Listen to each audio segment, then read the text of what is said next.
Welcome back to another Survival Impossible multiplayer.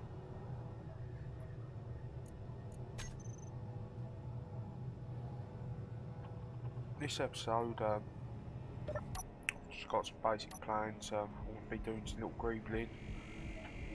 The craft over there, what we named Star Strike.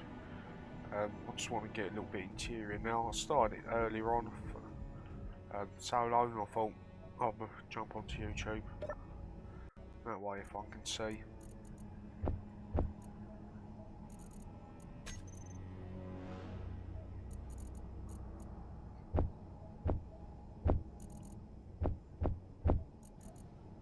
So off stream today, I've done some basic refining. I went and done a bit more mining as well.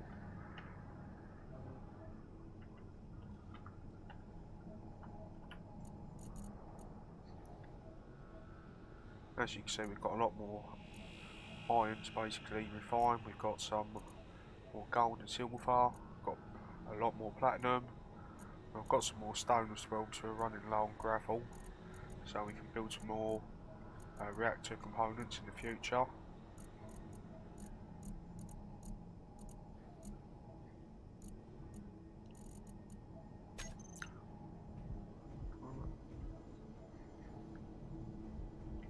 Also later on, I probably would like to extend a little bit further this way.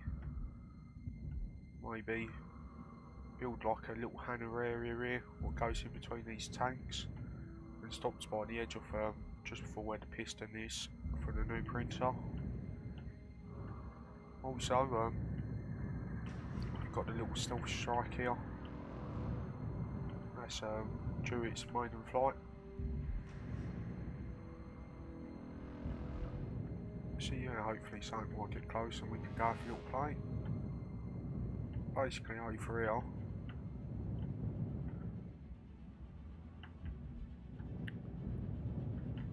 This is the Star Strike. Still got a little bit more design to do back here. The back section is still in light armour, whereas the rest of the ship's in heavy. So I've been refining, getting the ores and ingots made so we can carry on making the gridding and bits for the heavy armour blocks. Also currently in here, I've taken out the two back windows, I've replaced one with a little armoury here. I've also put some rotary doors here, so you open them up, they come through. You've got a little space down here, so if you need to weld anything you can't get to it, you can just sneak down the back here, down by the cargo containers. You've got your little conveyors here where you can weld up. So they are a couple blocks under the actual heavy armour on the back, so if they do take a little bit of damage, that way we should still be able to get in there and fix them.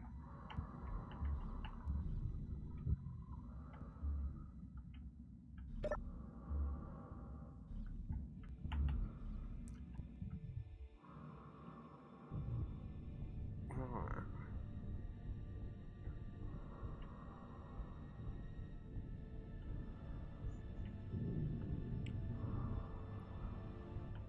So ideally I'd probably want a couple little beds somewhere.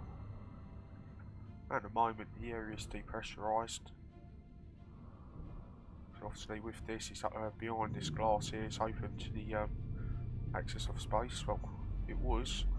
I forgot to put the glass back, but it will be. Alright.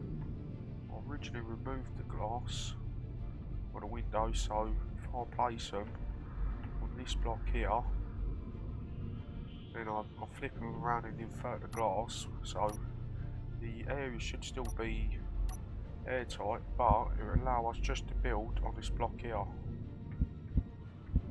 So, just like that.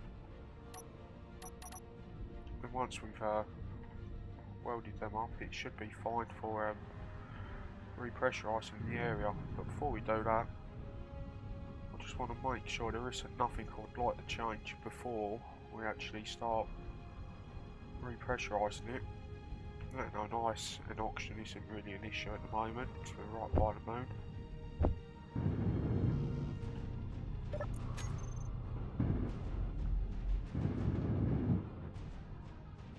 So that there should be nice and airtight.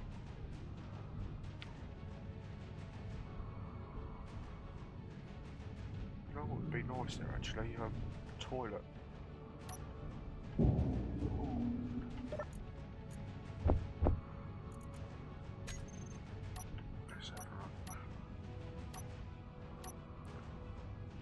See, with the toilets,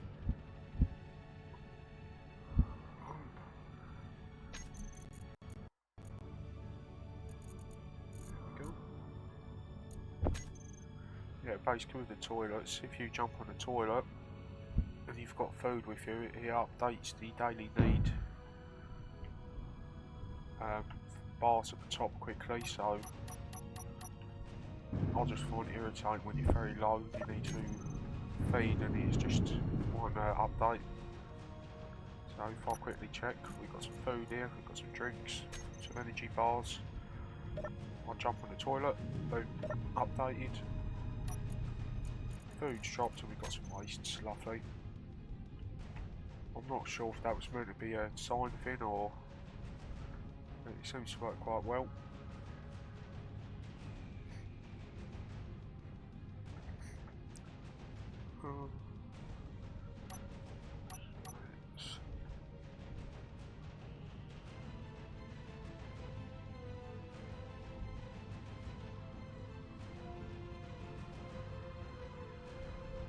Just debating if we should put some transparent LCDs still. Make it airtight, but we can still use the displays.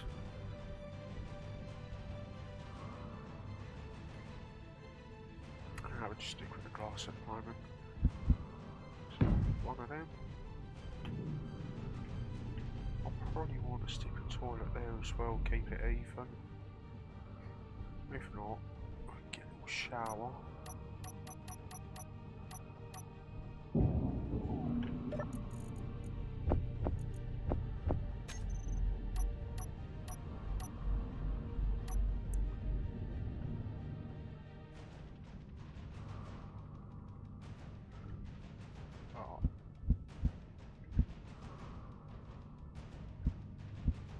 That should still work. Not particularly ideal, but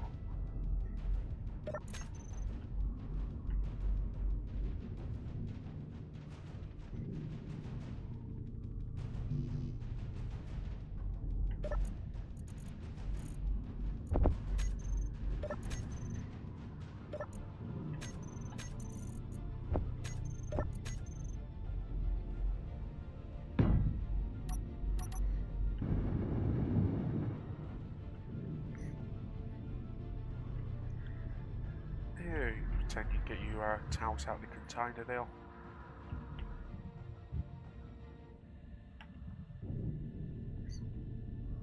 Yeah.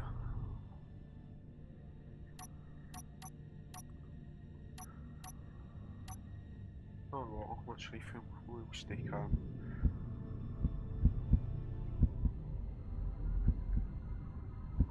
what way did I go?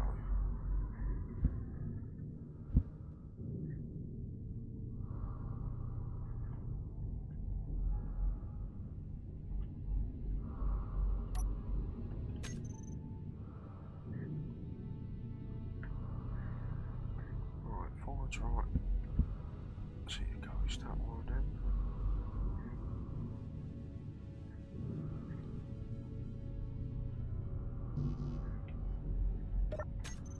So basically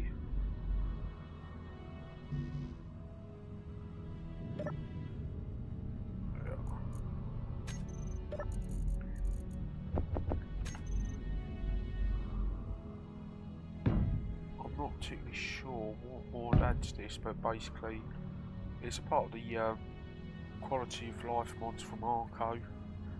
Basically they've just stuck a collection of mods together It just makes the game a little bit more easier to play. And if you've got the quality of life, all you do is push Control plus, and you can go through the different modes. And it can just basically help you to identify what way the actual part's facing. Aha, we did get that right.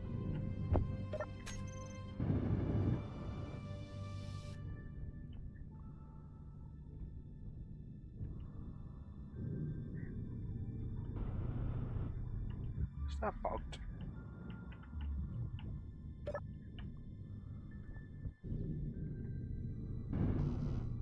You know what?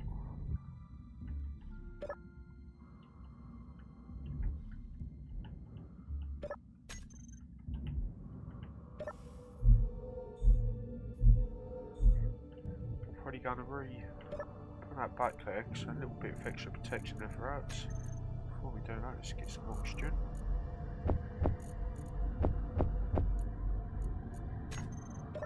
Also, the container we're working with isn't actually connected to the main basic components, can't be drawn through it, so what I like to do is find a container box with I'm using, just transfer the basic resource so far.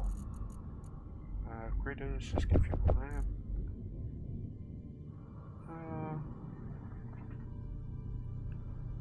I think that's everything we're going to need for the moment.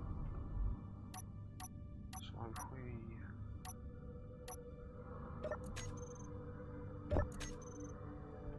two of them.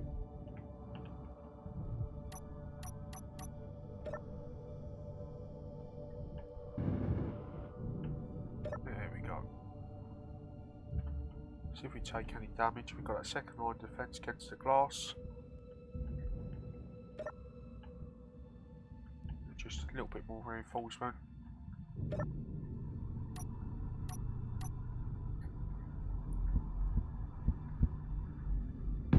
So the last thing you're going to want to be doing is being in combat. You take a little bit of damage and the glass breaks and it lets the air through. So at least that way you've got a second amount of protection.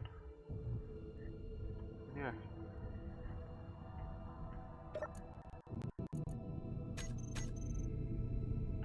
Just really pressurise the room. Everything seems to be nominal. Lovely.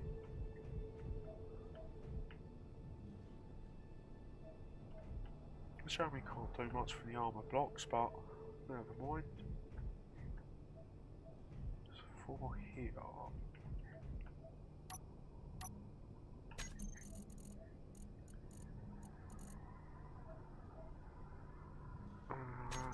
Let's have a look what we can add there just to tidy the area up.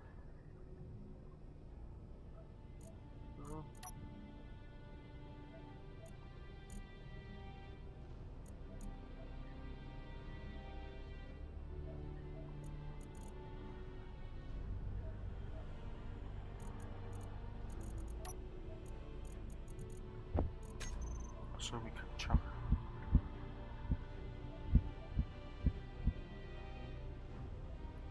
See, I like the idea of actual beds facing out, so you've got a few outside, but obviously the ship being made out of heavy armour, I don't think it's particularly a wise thing to do.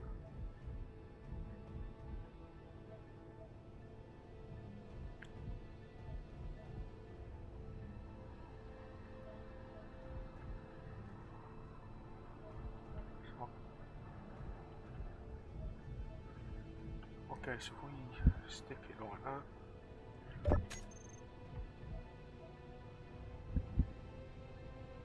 So we can have a bed out. Bed out, and that could be the crew quarters.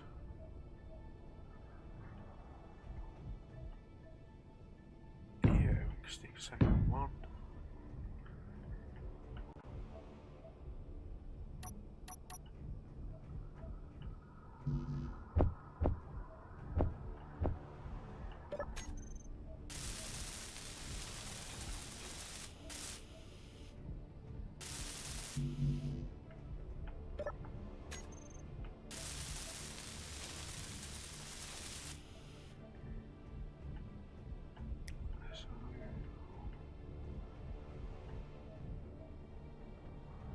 Might get a little bit cramped in the corner, but never mind.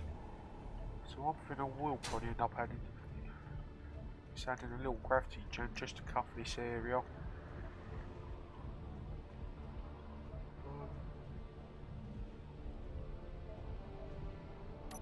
Probably stick a little door there.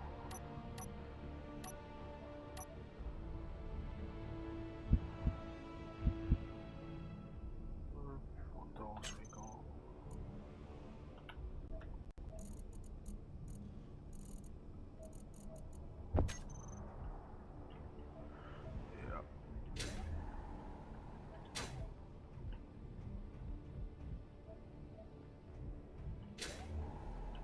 Put it there.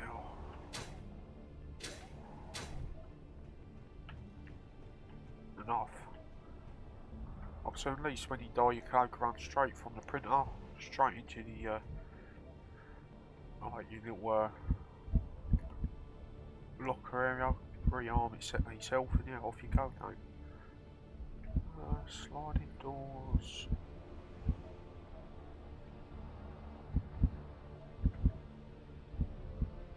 You know what? I think that offset door there is probably going to be the nicer looking one.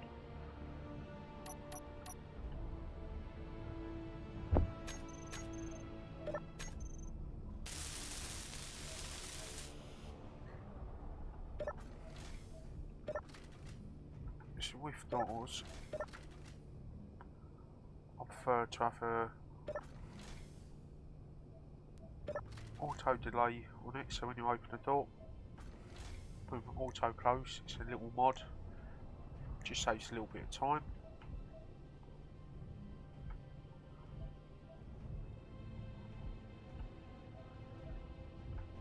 So if we can have that there, so when you're in bed you can sit there and watch TV on the monitor or on the LCD screen. That's a nice bonus.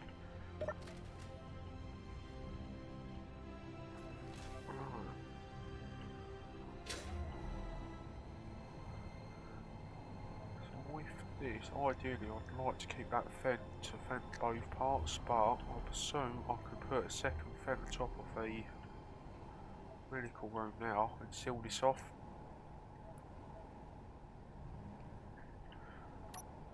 Yeah, that sounds like a better option.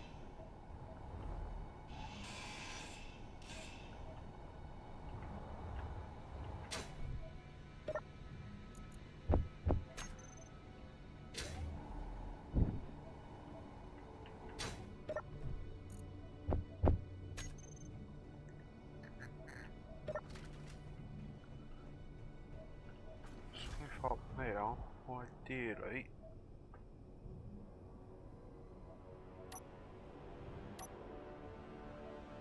we could stick some more windows.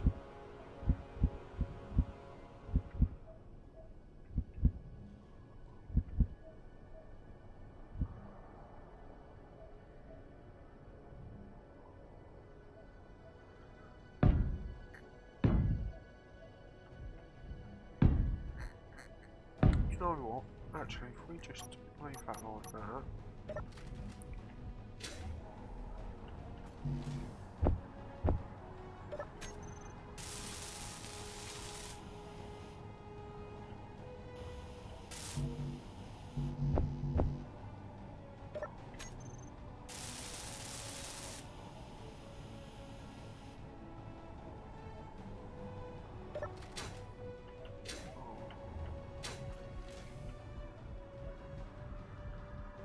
Just gives it the appearance.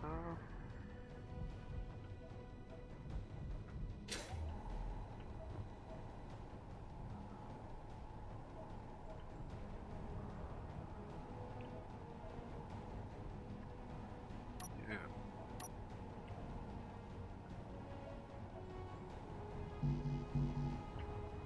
I feel like I would have cheated if I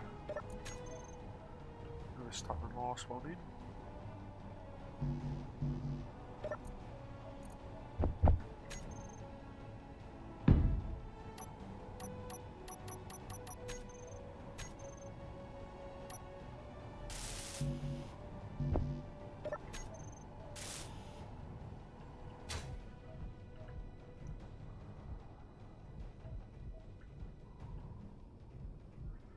So it's quite cramped, but it's cosy.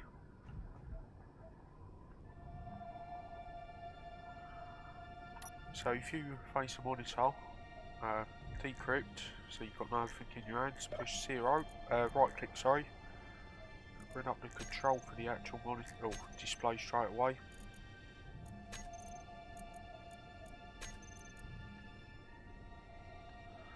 So with here,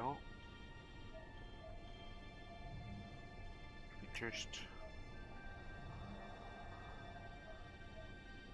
randomly grab some of King's posters. Yeah, get a couple of these.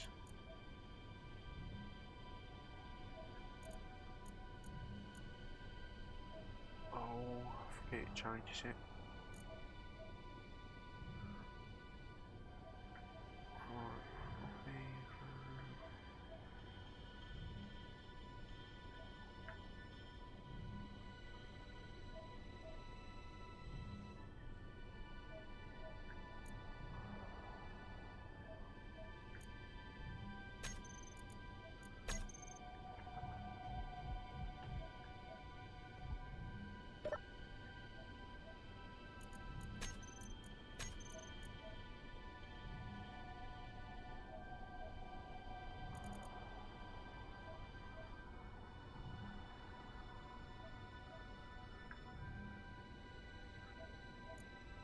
Now with these, probably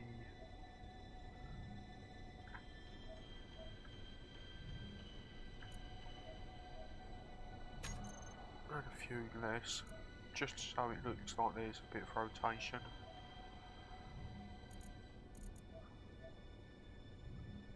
Also with this.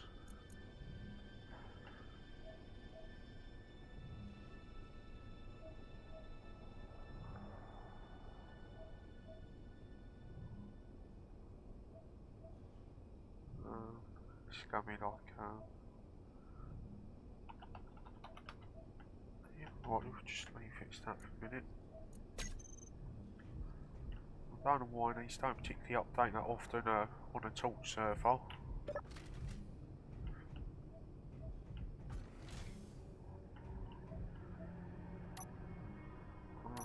We've taken that fence away.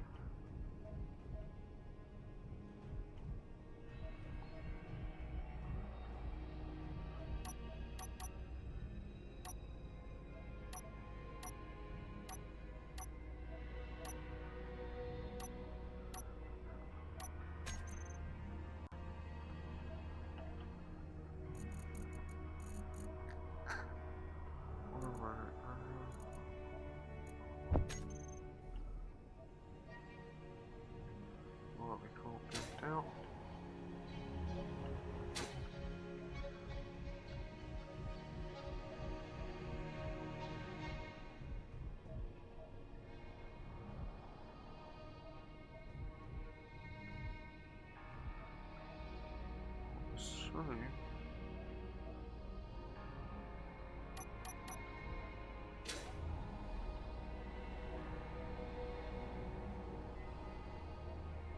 that's a cool knot. Oh, I've just lost that turret. Nice one. Oh, connector. Oh. That's even worse because that was actually all enough to the station.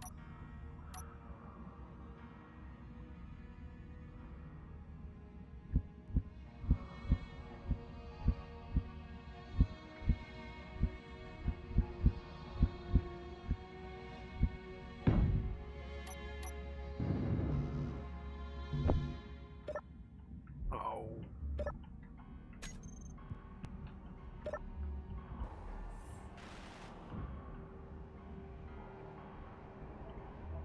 Never mind. Question is, are we still connected?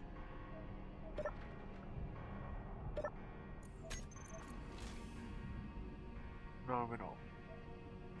Right, so we're gonna need a very easy fix though. Right, we need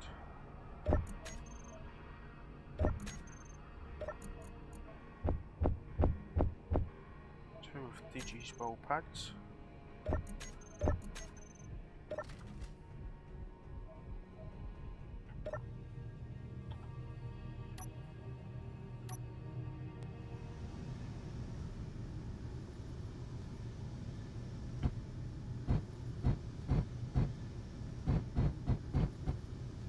That's enough.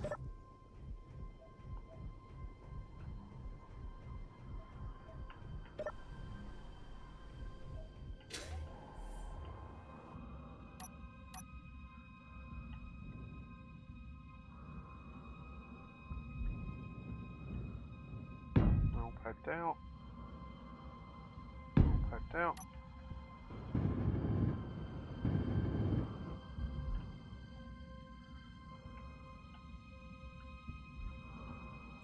Preferably, I want to unlock this. That way it should stop any clanging when it reconnects.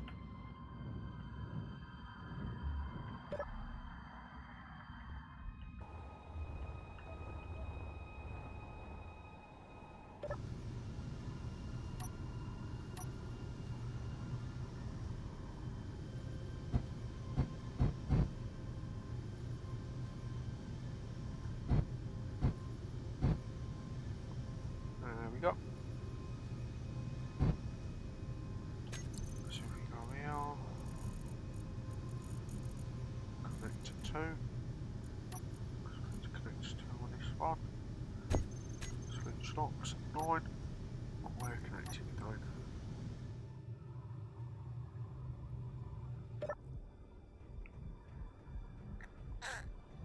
And also we're connected back there.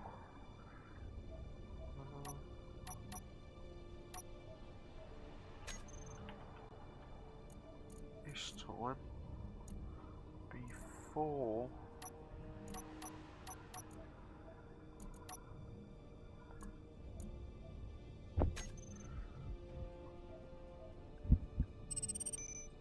I want to stick call file, cargo container. In case of emergencies, we've got some easy access. And I'm probably going to stick fed this side here, just to cover up the fact that it's upside down.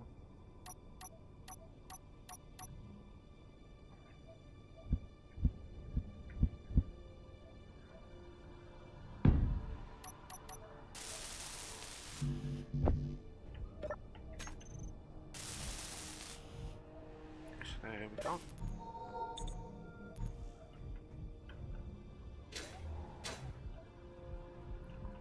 This area is now fended. I quite like the idea of this little runway here. Quick access to the bridge in, when you're trying to get to it and you're in a combat.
need some chairs in the seating area.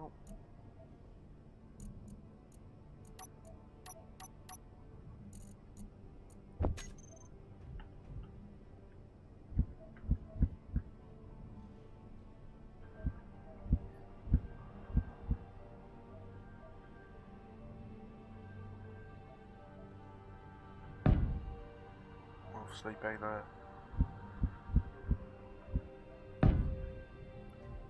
fighter type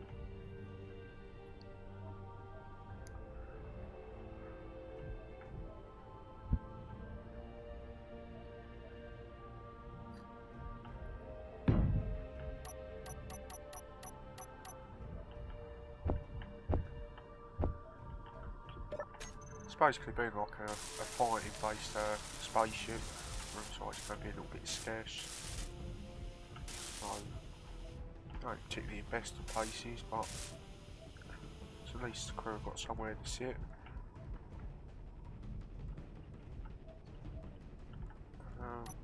What can we do here? Maybe we can get like a little bar.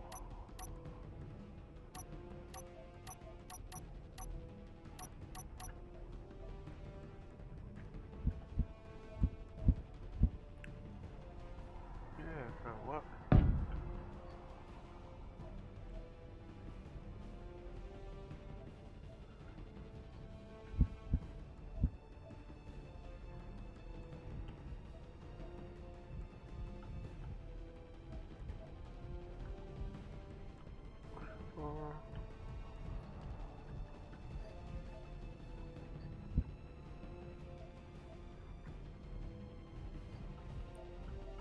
I think the kitchen would be the best place for it now.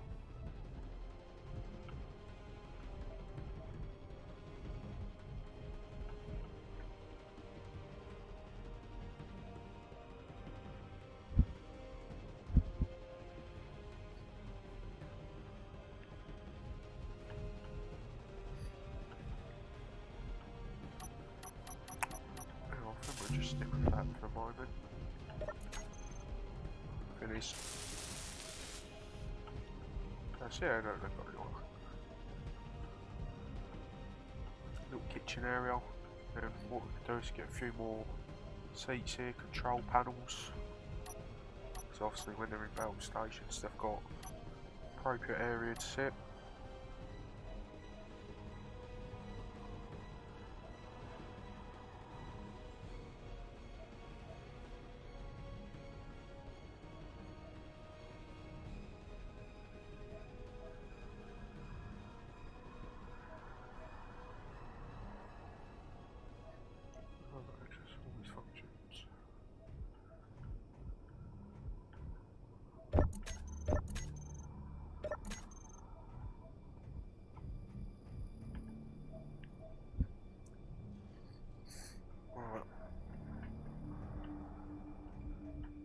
Basically, what I wanted to do is, I took this out for a little fly the other day. I ain't gonna lie. I hit clipped something, I think it was another craft, either with a shield on, but basically it ripped off the front part of the ship here. Let alone it's all in heavy armour as well. So, what I wanted to do was have a second battle bridge here. Was a little bit more protected from everything else. So we could have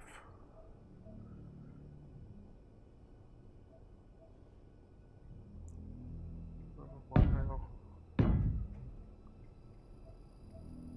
And the main one now. I'd still use this one for flying, but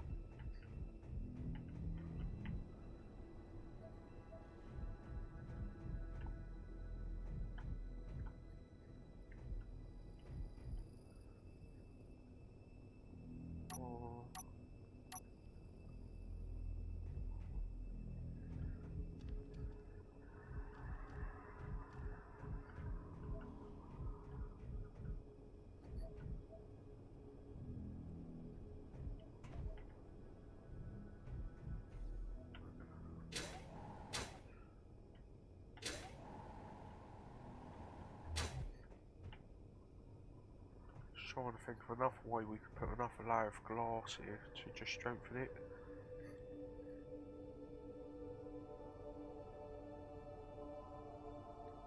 Yeah, that's how you do it. Very simple. So we're going to need 3 windows.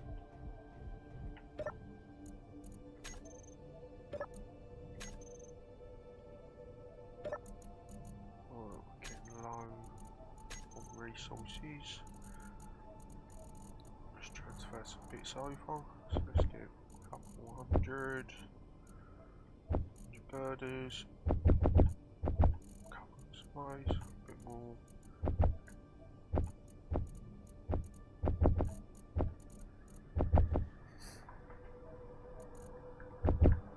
That should be enough.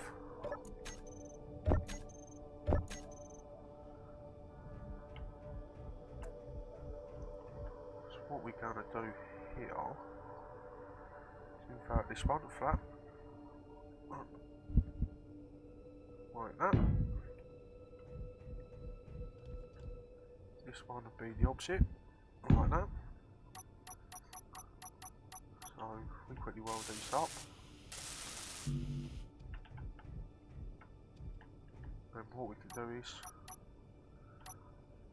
raise this one back here on this block.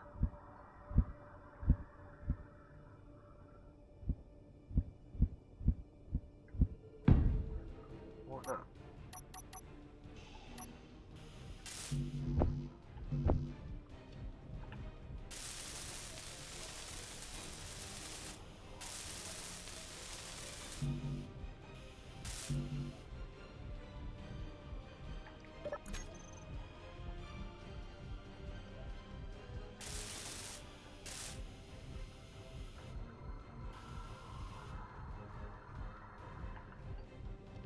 So it don't look much, but just a little bit more extra strength.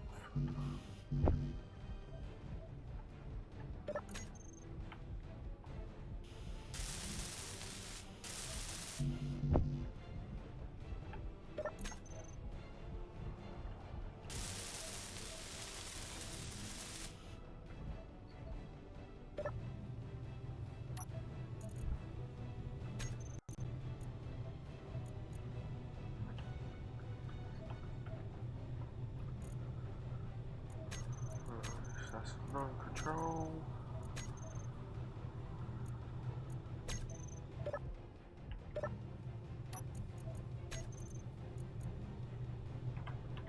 This is to the left. I always find it important to rename everything. Just make stuff a little bit easier. This one is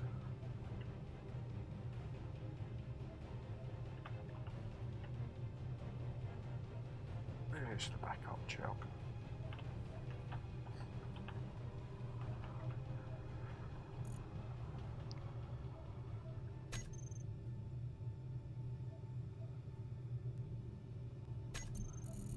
So with this one,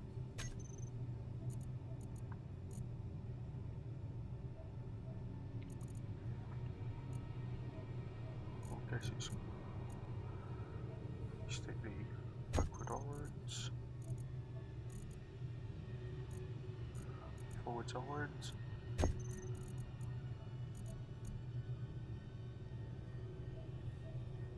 Actually, no.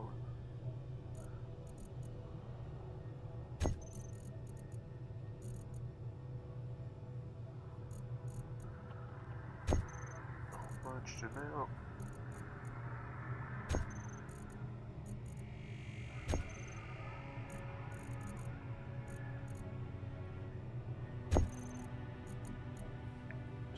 Control.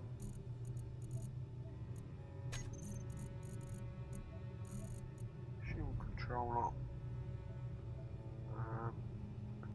That's up and down.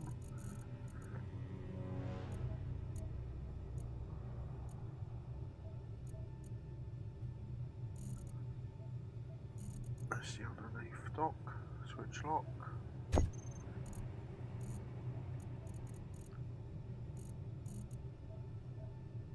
Well, I think that's all the main essentials.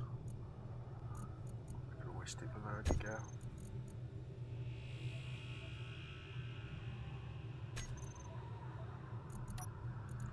Number 2, we can always stick on the reactors, batteries, charge, discharge.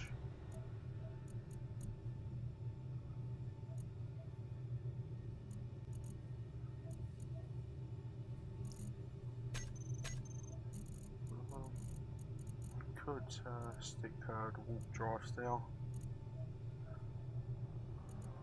They're not particularly essential though. Jump. Number 2.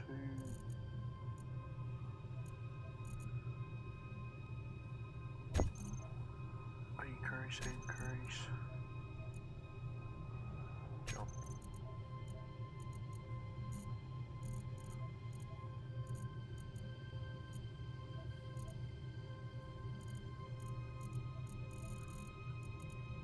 I don't think there's anything else we need there, really.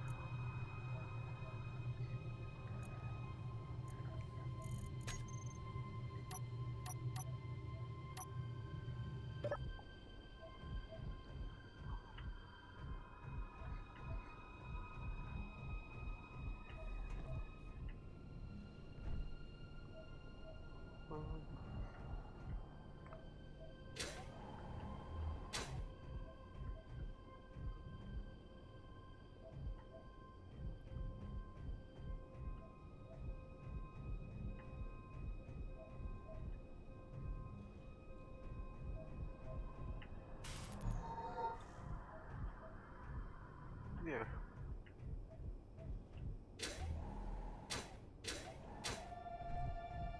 Very simple, very basic, but effective.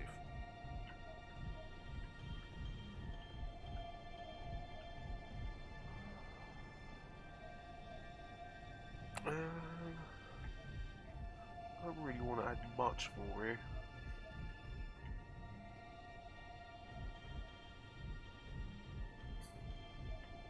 I should really put a few interior lights in, but not particularly an issue at the moment. We've got our toilets. Ooh, oh yeah, yes, we've got a toilet, we've got a shower, and we've got our beds.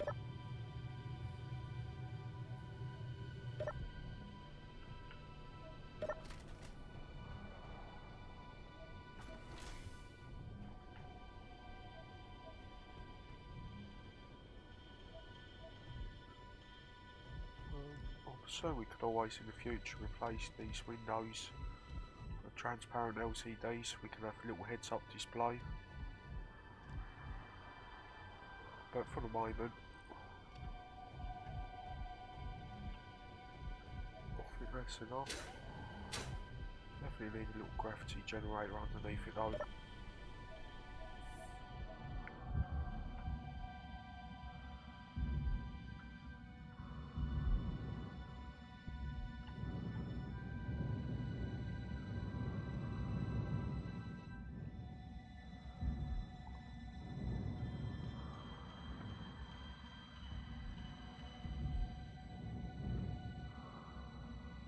So yeah, I think that's part of the problem there, this part is so thin.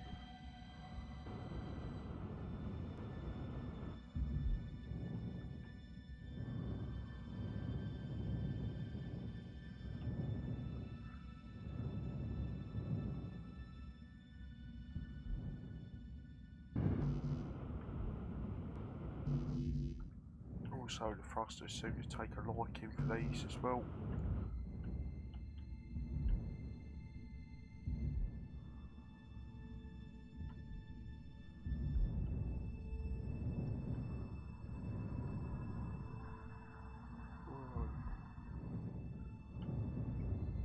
Where's the little world ship? Quickly fix that up.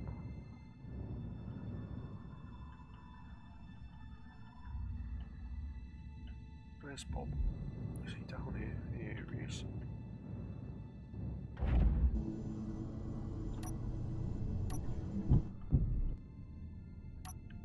Let's see what he's got.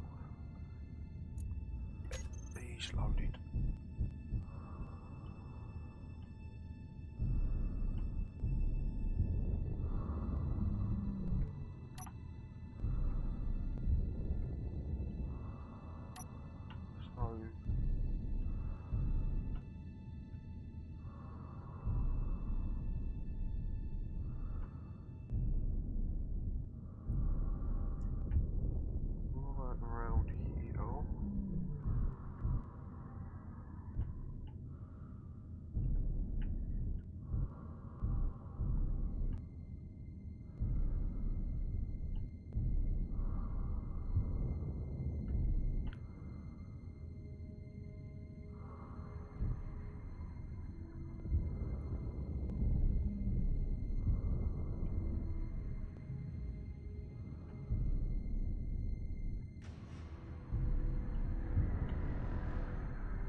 place. We want the top bottom.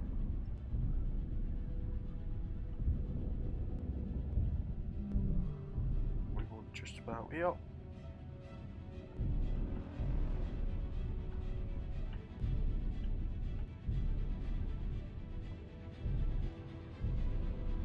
So that side's all fixed.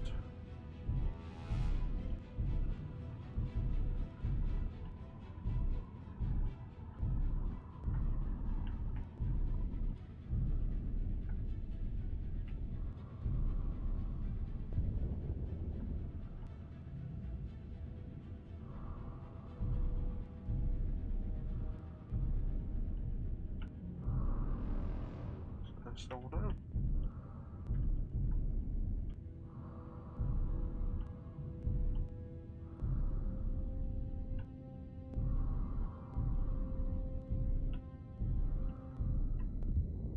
Just make sure we get this corner.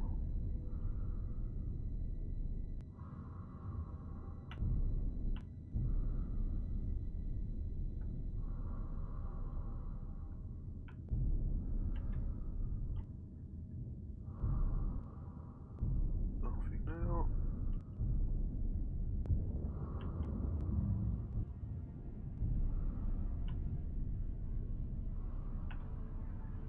Nothing now.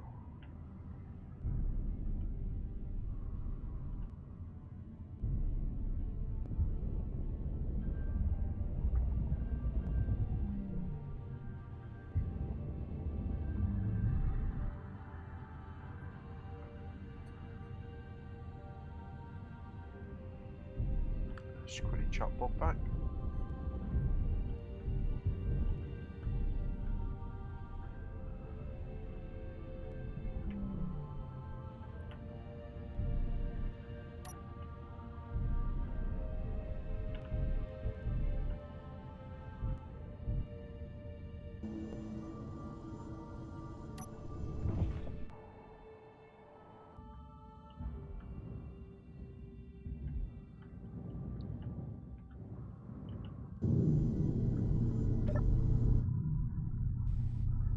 I'm going to quickly take a little bio break, won't be a moment.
Right.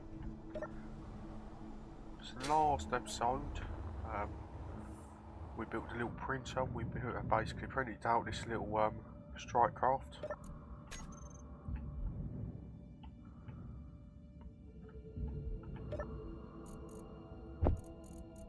After the previous video, I basically left it charging for a little while, so now it should be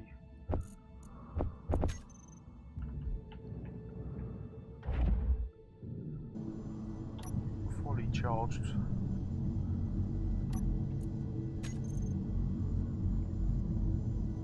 Yeah.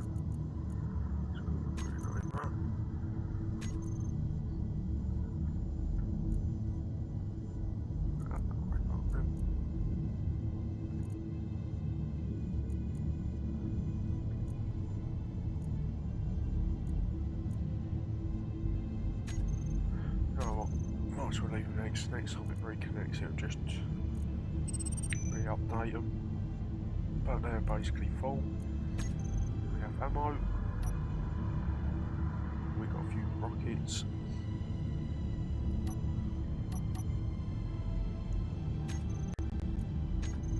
Only thing that we've never done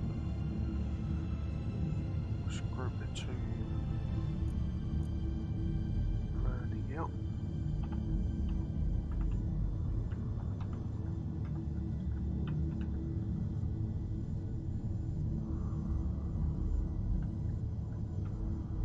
Straight down the shadow.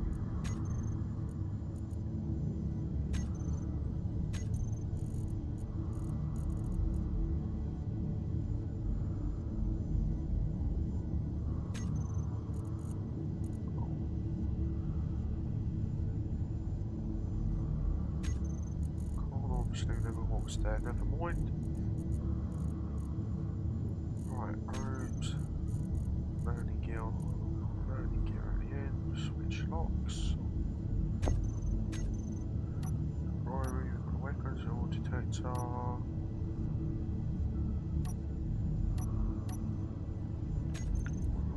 Probably had that now. Also,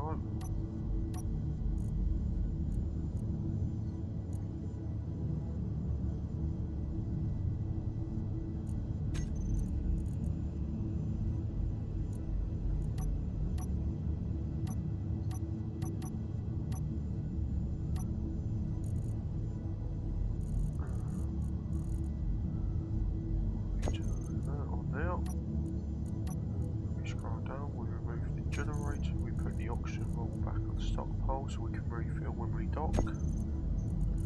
And in here I would like the jump drive. Decrease, increase, and jump. So if we're ever in a battle and we start getting to a point where we are getting too much damage, we can just quickly push the jump button. Either it's just a blind jump and off we go. Save the ship. Control Shift B. That will basically take a blueprint of just that grid on its own. Just rename the grid.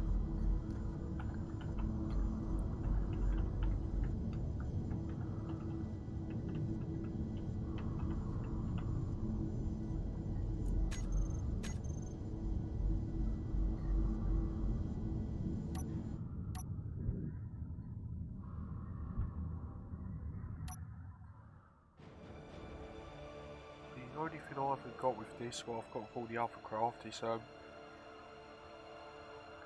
turn individual the front thrusters off so you can just glide easier.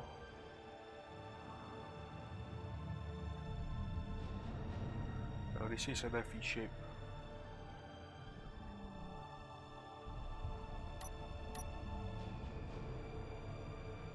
I should really work on a lighter version of it.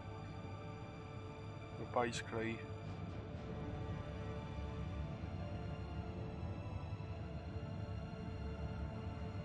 you've got 8, 2, 4, 6, 8.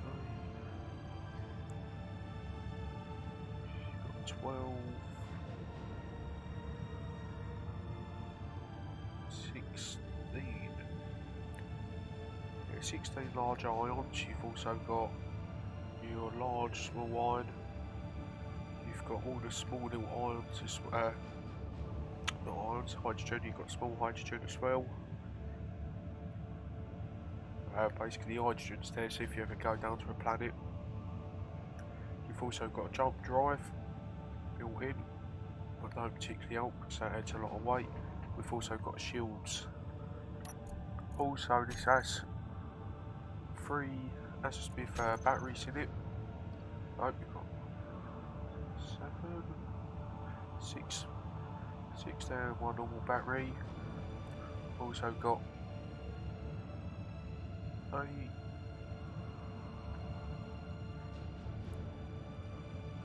There's a few other reactors somewhere else as well, another 4 or 6. So there's a lot of weight on this ship. But performance wise,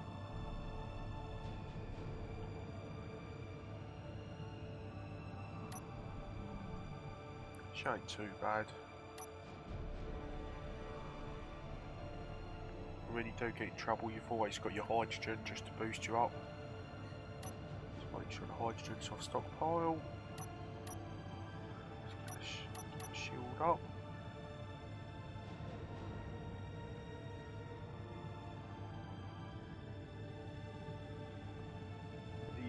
The parts of the plane was done originally with aerodynamic parts, so I honestly don't know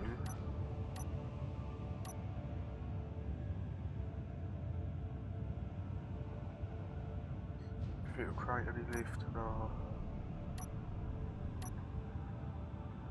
But yeah, plenty of hydrogen to get you out those tight spots.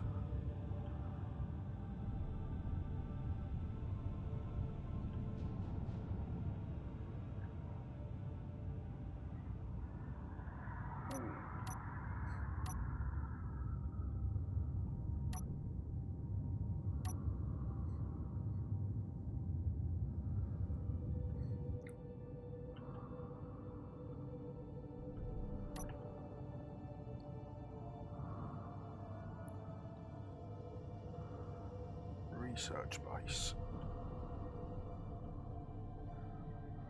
Probably don't want to pick on a research base because the movability on the gravity ain't particularly helping well at the moment. But we can probably see if we can poke it and see if it was spawning sake.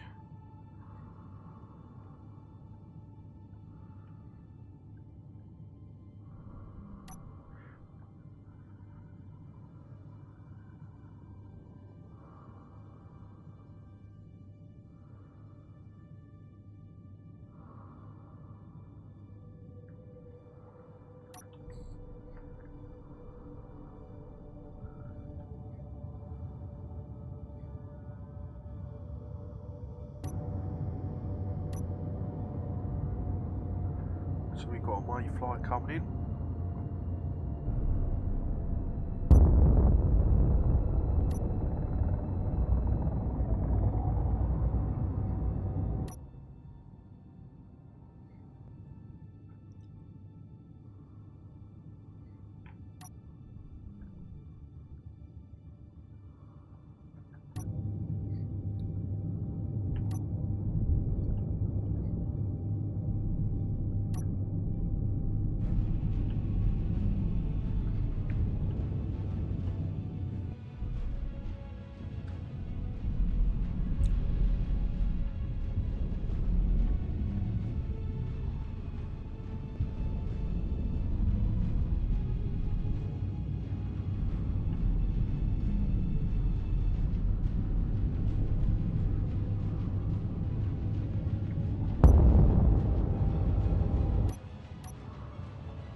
I think the Mayfly might have crashed.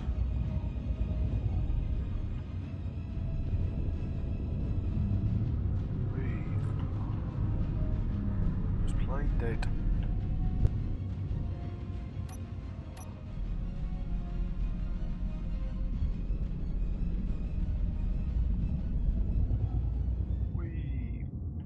Oh no.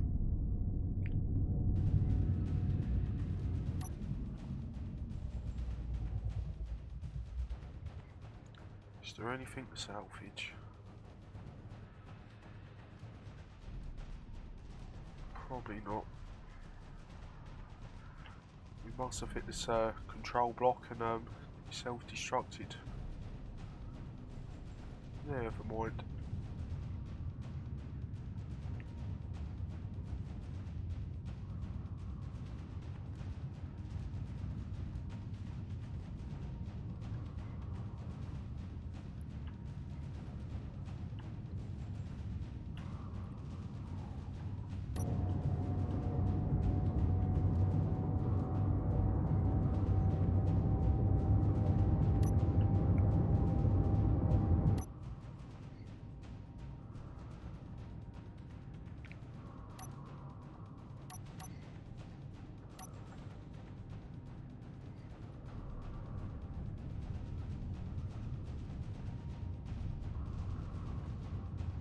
Let's go pay a little visit to the PC.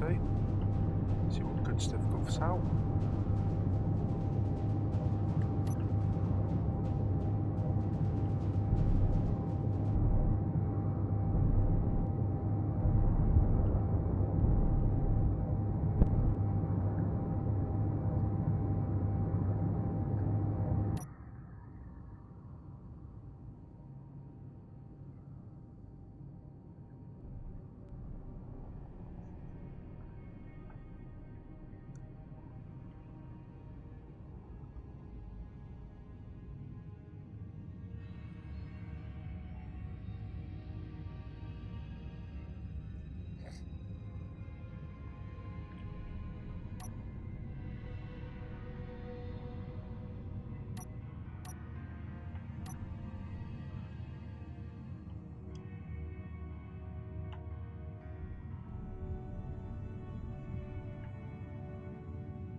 Also, many years ago, I was working on Sukhoi's. I've got a Su-57 craft I built. It's not particularly any good in space. It is using with the plane part, so it basically flies like a normal aircraft. You can use it on Omicron. Basically, all it's got is your two jets behind it, and all that does is just propel it forwards. And basically, you use the plane parts, and as you turn, it creates drag, and it basically changes your position, altitude, and direction, just like flying a real craft. But I did work on a space version, but that was with the modded engines. I can't think of the name of them at the moment. Modular engines. They're a little bit overpowered, and because that they wasn't introduced to the server. Ooh, 73 uranium for 4.8 million. I should take that. Yeah, they're not worth the time. What craft we got today? Little miner.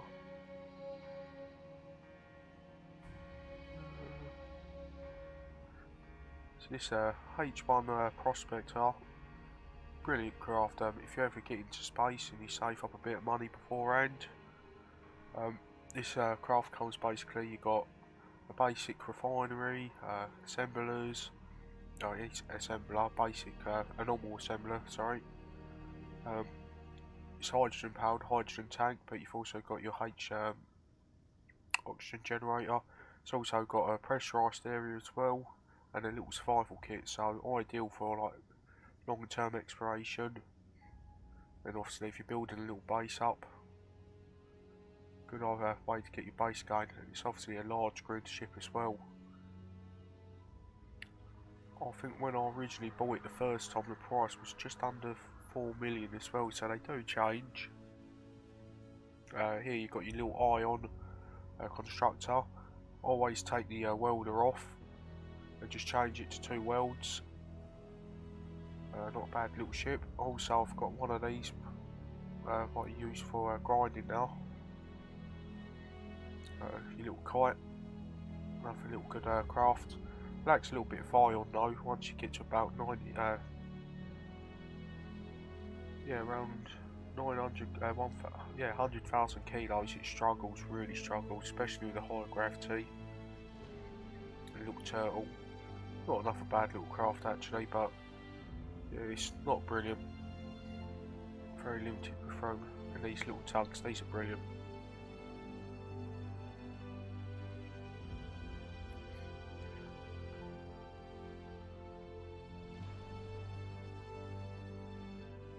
Jupiter class, J class, John Campbell, small ship, package, mission, also improvements for older packages over long distances for J carriers, poorly in atmosphere, equipped with parachutes just in case for emergency.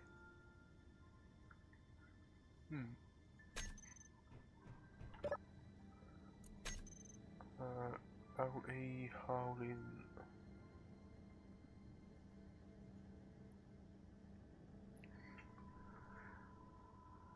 Payment $500,000. We're looking at skilled carrier capable of handling a job with a tight schedule. We require mandatory accepting this contract. You'll be embraced with a reward upon accepting the contract, but failing to do will forfeit the time is the key. Or are you up for it? So you've got to travel to. You know what? I don't think that little jump drive can do it.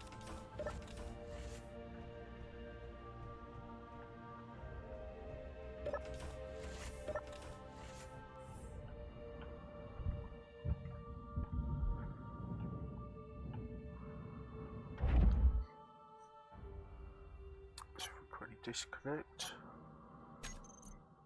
Jump drive. Obviously there's going to be a bit of fighting.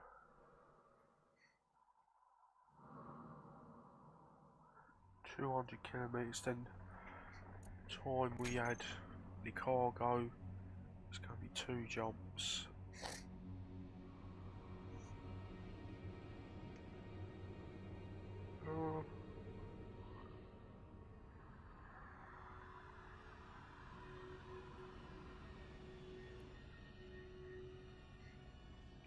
No, I'm not going to risk it.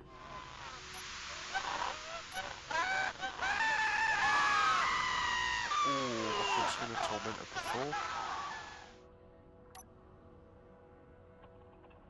What does the tormentor look like?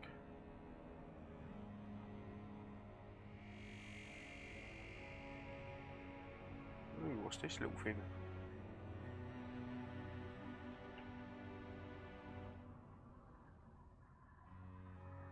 Oh, that's a NPC.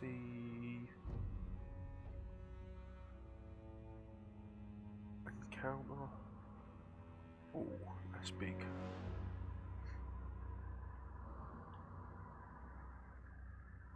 That's scary big.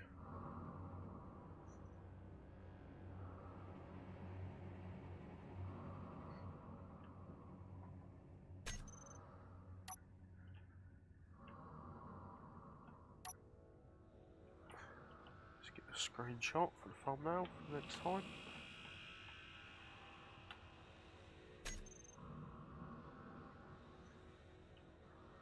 Lucas has done a brilliant job with this mod. This is the Reefers mod, running the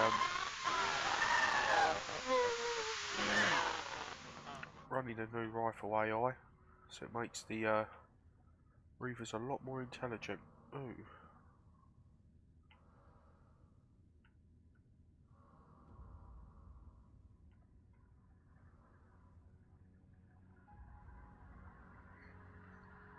Also now, if you can notice, they actually fly smooth. They're going straight, they're not constantly thrusting backwards. The work he's done with the AI and pathfinding is brilliant. Especially compared to what Keen's done, it's just useless.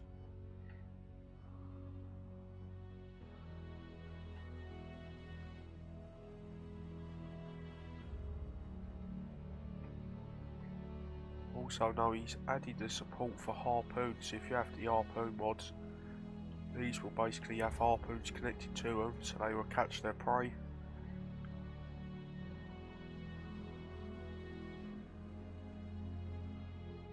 Also though, some of the smaller ones have a ramming feature. They've also got rotors and bits on them. So I don't know if they decide to crash onto you and then release, then basically thrust up on an override to spin you about and cause you havoc. But every time I seem to go in battle with them, it tends to be they spin around like lunatics, I can't catch them, and yeah, you run out of ammo and die before you even get a few hits in. But maybe an EMP blast with a nuke, a warhead, could disable them, and we might be able to get one. So that would be a project for the future. Can we capture one of these intact?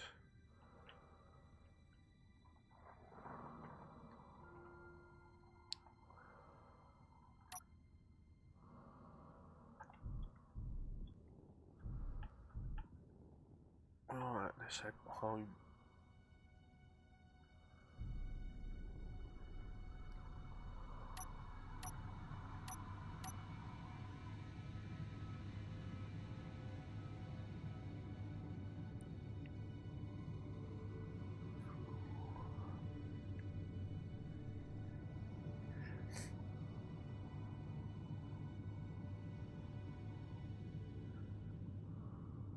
Yeah, so for anyone that's been wondering, this is basically a Splitsie scenario of Survival Impossible.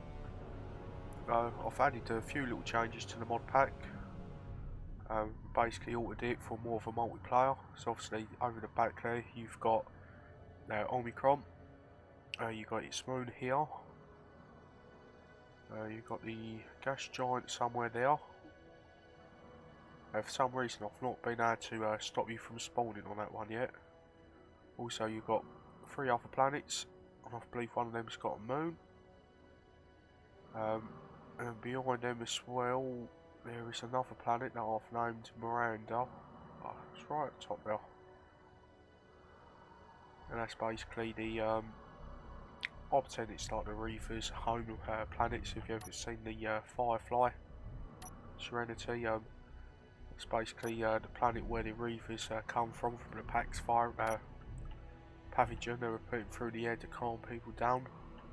What turned the majority of the people into just like a zombie. They just basically lay down until they die. But a very small percent of them ends up turning into the Reavers, or are just over the top crazy. They like catching their prey, other people, and eating them basically. So that's what the screaming is, what you can hear broadcasting. It's them trying to intimidate people with broadcasting the sounds of the ship.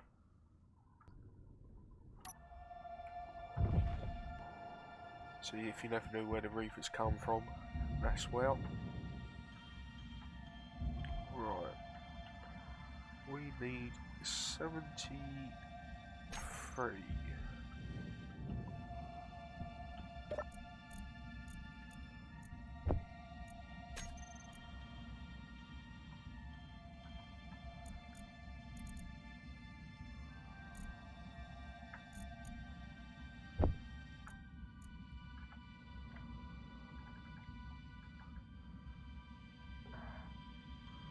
The locks all off. 73.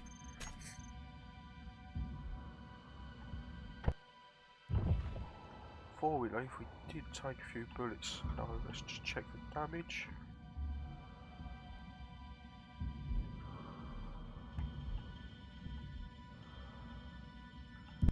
Even though we have the shield mod on, the shields were fully powered, every so often you do get the odd bullet breach the shield.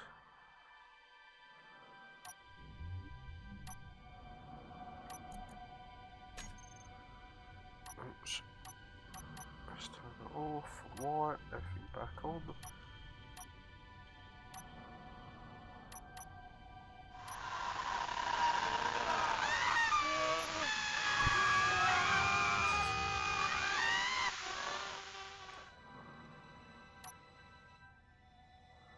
We ain't tormented.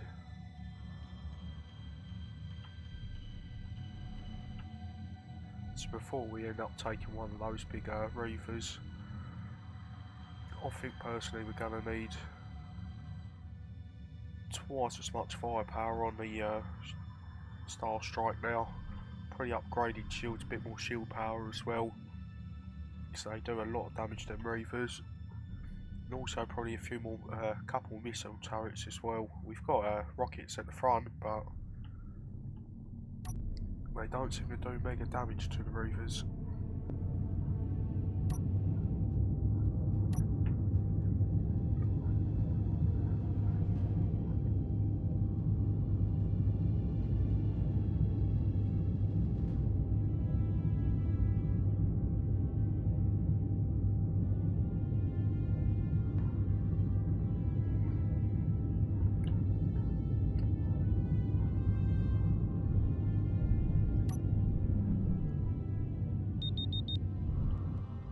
Oh no.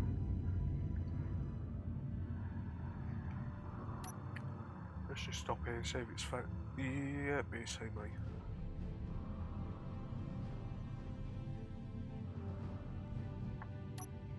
Toodles.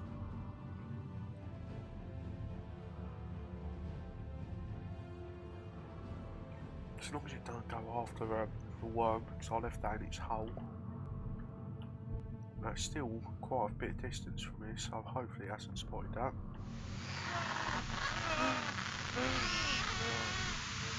Oh no. It must be.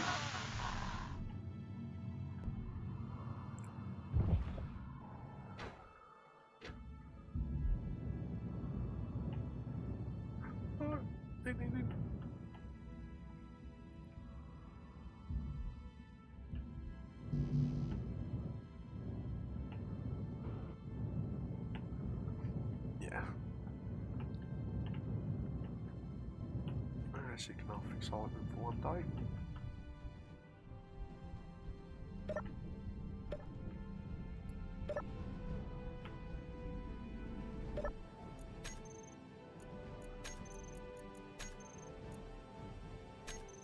Me rich again. Just under 300 million. Well, I've been eyeing up this Blue Ambassador Explorer, but there is enough one that spawns in every so often. What I do fancy buying, but it's very expensive. Big freight now. Never mind.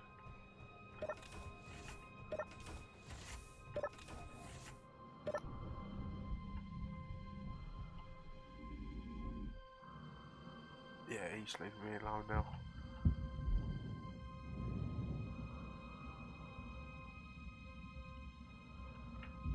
Also, the new rifle AI fixed a lot of the issues with the safe zones. So the actual NPCs, the other factions, can't actually see you in the zone now. So once you pass through the shield, they'll just basically leave you alone. Unless you're in the area of another grid they've got, they can see, then they'll basically then go attack your grid. They don't always go after the player now. What makes it a little bit more interesting. So we'll just let him casually fly away.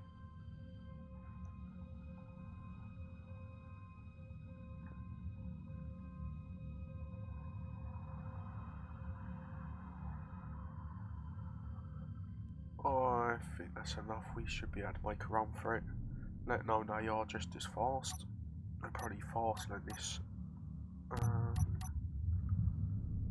Let's renarge it.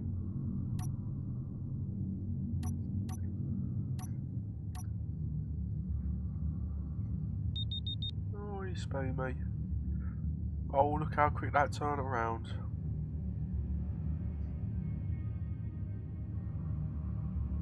We only for really getting away from him. He's moving.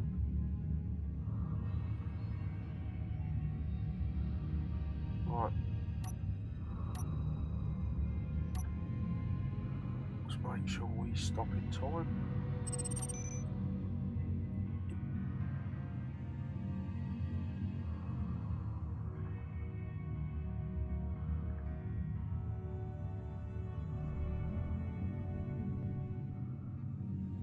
I'm not going to play chicken with him, especially that.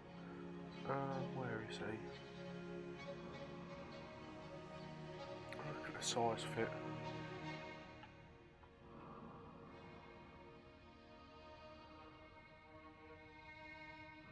The fin is absolutely huge.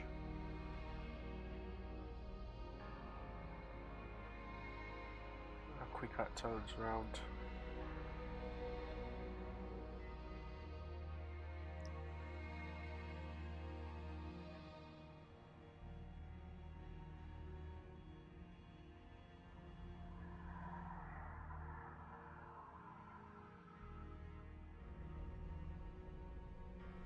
Yeah. A little bit OP.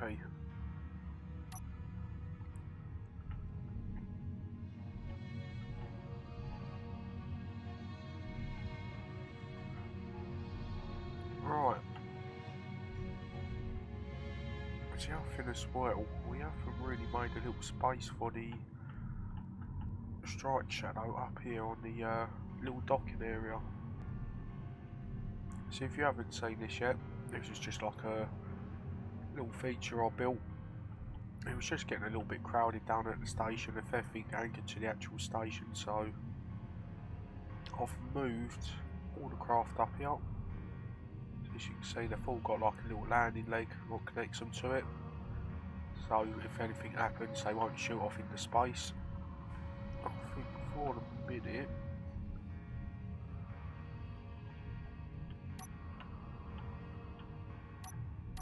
I can play shootout. There we go. Power off.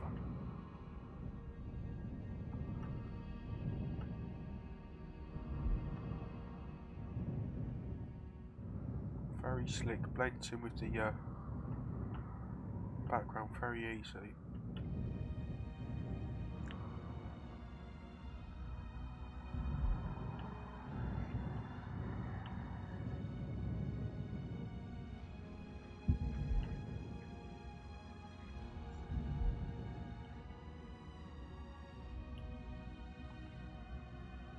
I was going to move the arc, that big white one now, connected to the station because there's 2 refineries on now.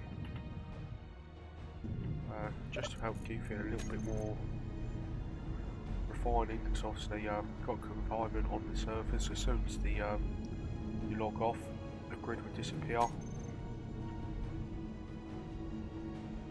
And basically the refineries will stop working, so when you log back on you think, oh lovely, you've got loads of ore or loads of ingots done, but really you've exactly the same position where you was before you logged off. And because of that I've added 2 extra, well I've added an extra speed on the bottom one, so this had 2 speed, 2 power efficiency. The top one had 1 power, 3 power and 1 speed, whereas the assemblies as well, I've taken one the power efficiency ones off and added an extra speed to them just to crank up production really. With everything running though, it's a complete drain on the systems. In the future I probably will add a few more solar panels, but I'm finding having all those solar panels with this script running, with everything else, it seems to make the server run like this area run a little bit framey. Even though we're still getting a high sim speed, that was one of the other reasons why I started moving the ships a little bit further up as well. I wasn't getting any frame drops, but it just seems to help with performance in this area by having them grids up high up and away. And obviously when they were all connected to the same network as well, the conveyors weren't particularly helping.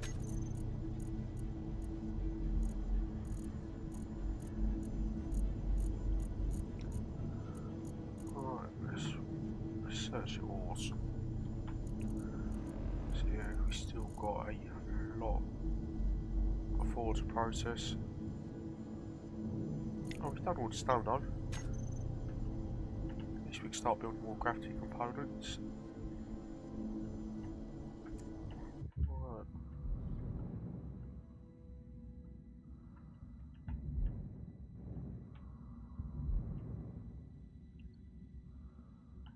Ideally as well in the future I'd like a similar setup as this printer area, but for grinding. Basically what I'd do is I'd have a tube type effect with loads of grinders at the bottom. You put the craft in and basically on a hinge with a piston, so loads of wheels, you'd have just like a little wall that pushes down against everything very slowly to just push them basically into where the grinders are. So obviously being in space you've got no gravity. Or the other option is, if we increase the shield down here, we got gravity, we've got 0.5, 0.05, sorry. So that way we could take advantage of that and just let gravity do the work. That probably would be the best bet actually. What we could do is, if we build it as a separate station though,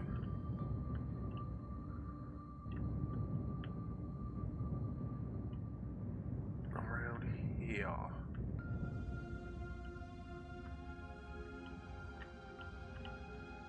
With the planet gravity. I'd rather have it like that, so I just use a ship to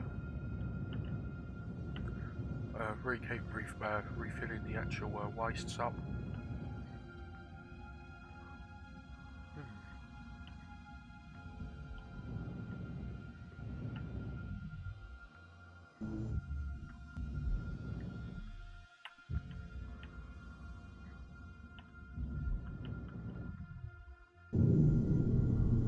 Anyway, back to today's plan.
Right, still playing.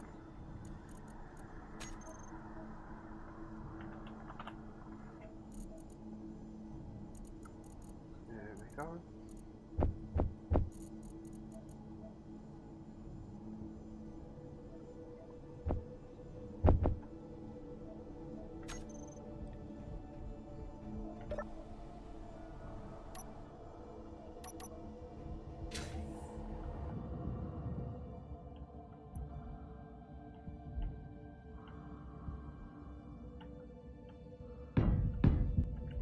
Here, I was looking at making a small hangar that's pressurised, just so like, if you're ever making a ship, deciding something, we can just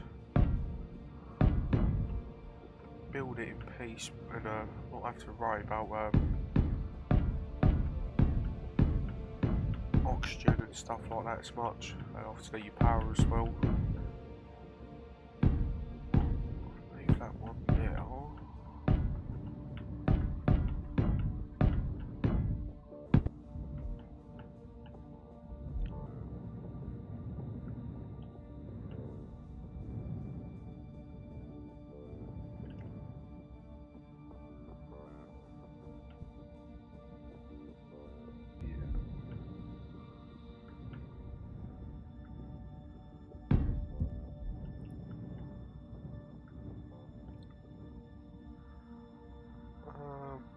I want to try to save as much space as possible, really.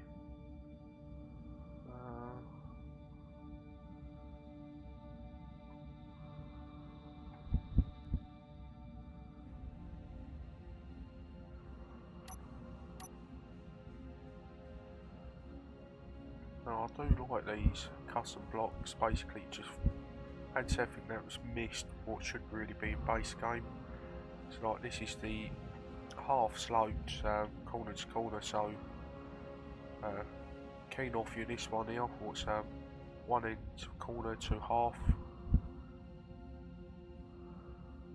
Where's that? Gives you a bit more. I think that will look better. 2, 4, 5.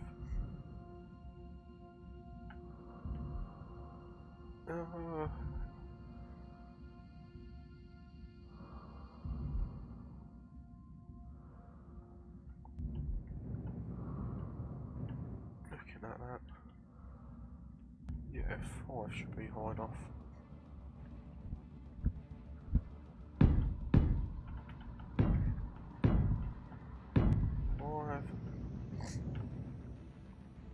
Looking at it, I'm probably going to want to extend it further this way as well.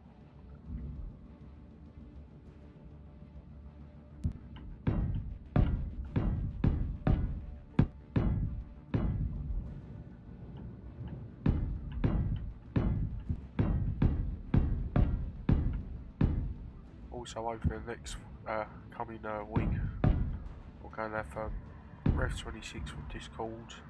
He wants to use my station to build a base, a new craft. So there might be a few more people on the server in the area as well, so this will give them a little bit of area to play with. 1, 2, 3, 4, 5.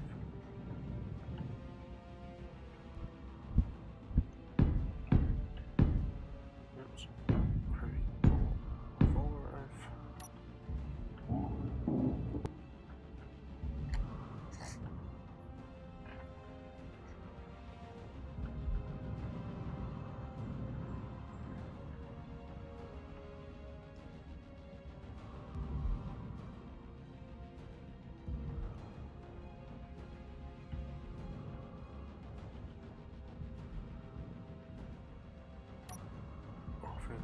We'll use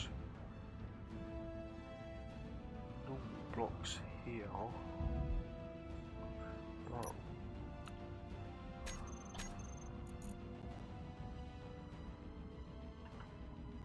Let's check gates. What gates we got?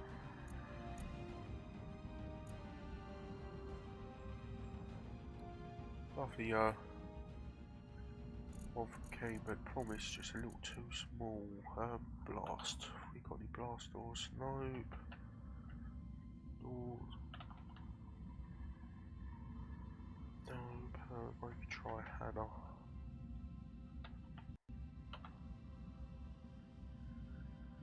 No, we haven't got any.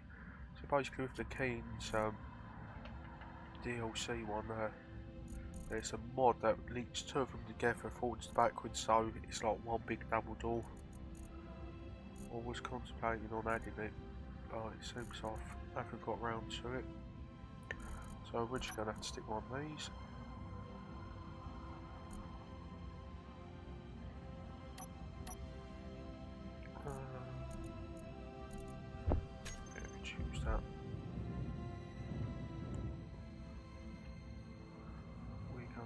It's 5 long.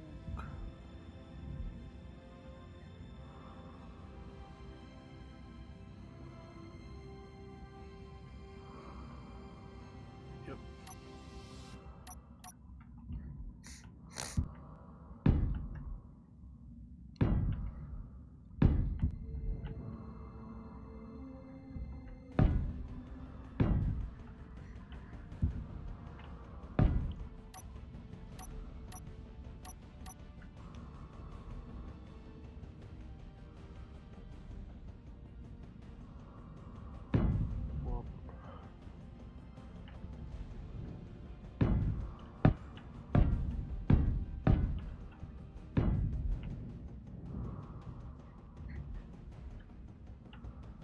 I don't know if we really want access from both sides.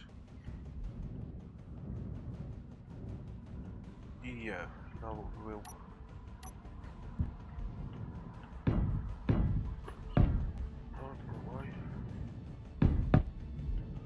What we're going to do is, with the Hannah doors, we'll put the Hannah doors on a timer. So if you open and close them, even though it's pressurised by accident, it will automatically depressurise the area.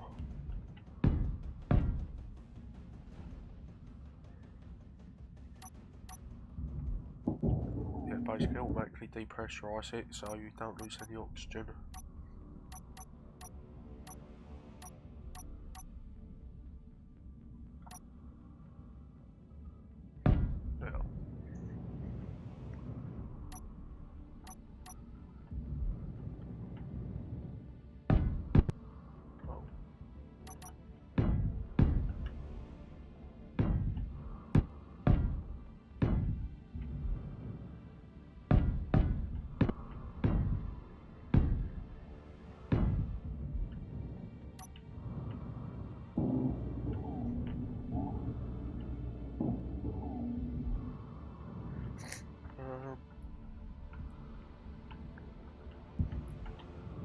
Also, if we're going to have that there,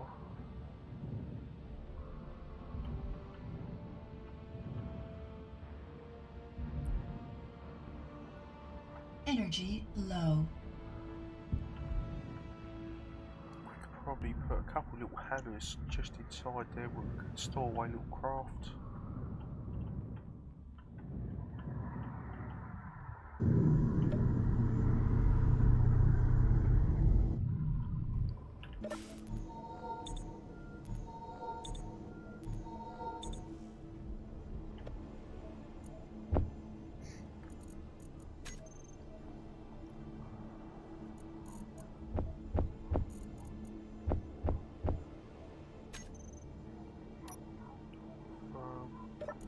We're going to need some gridders.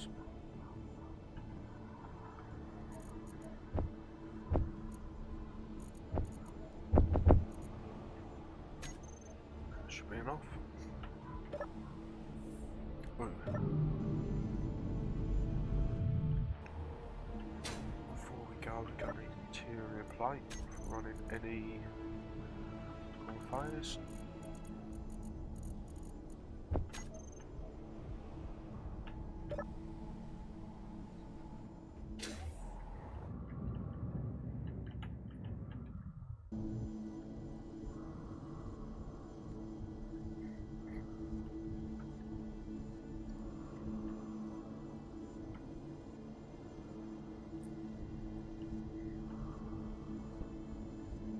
Probably here. We're not taking this one out and putting the T section here, so we can run a fire system up there.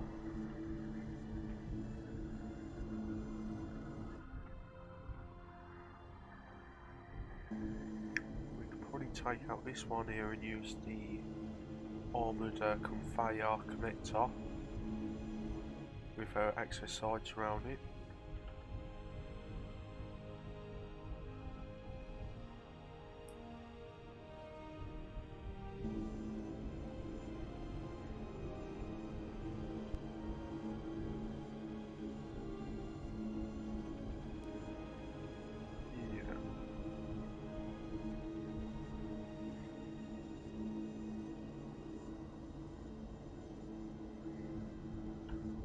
only one corner. We probably have to set the doors over here, just separating it. We could have it really underneath. We could have like a little cafeteria area. So like when you go building, if you need some food or quickly run out of drink, quickly pop down there. Have a little use a vending machine or something.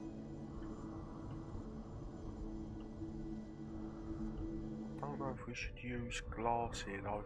I might just use the half blocks.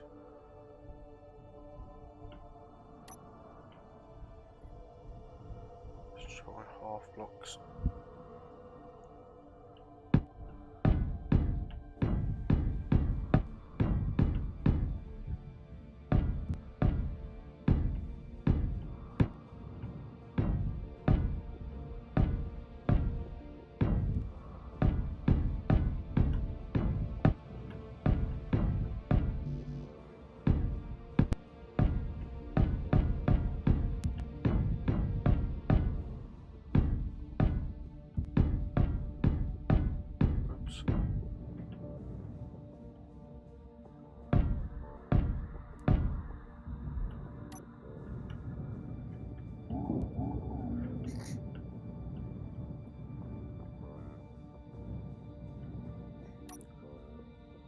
Top here, I'll probably want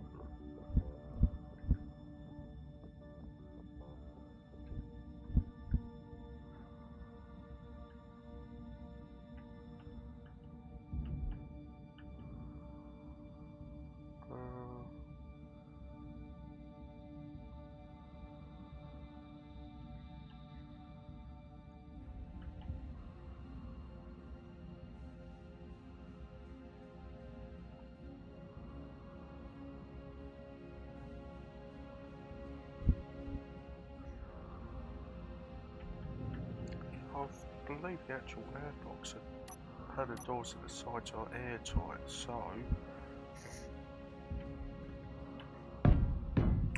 we can do that there as well.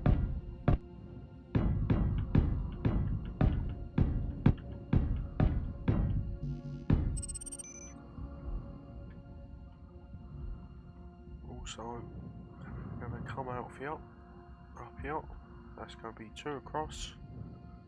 2 across, so if I just mark you like that.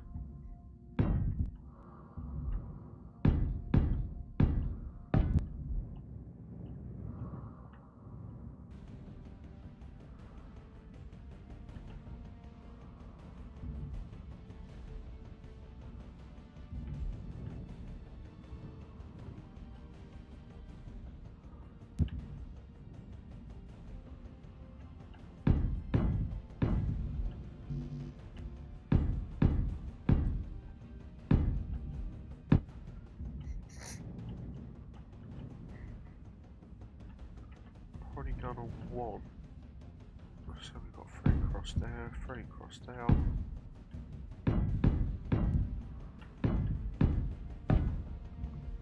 3, 3, 3 there.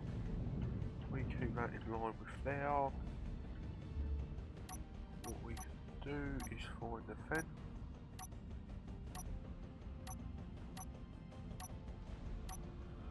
Always forever swapping about. Right. G fan.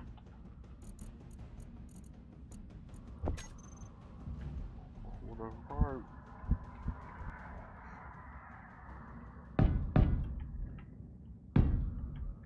Three.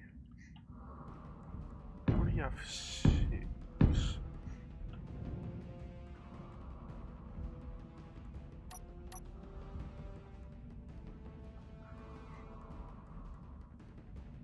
What we would do is, whenever you vent or defent the container, it will basically turn on 5 of them to do the action and will be on depressurize. Then basically it will shut off the 6th one in the middle, or the one that's pressurising. Then basically once it's depressurised, obviously you want to get the atmosphere out there quickly. When you push the button it will switch this one back on again. turn these ones to pressurised, then turn them back off afterwards. So that way you don't use as much power. So with those air vents, they do get a little bit expensive. I think they run at around 200 kilowatts. I don't know if it was meant to be like that, but when they're depressurising they are very expensive to use. Sometimes it seems that they bug out and they continue using the same amount of energy when they're pressurising.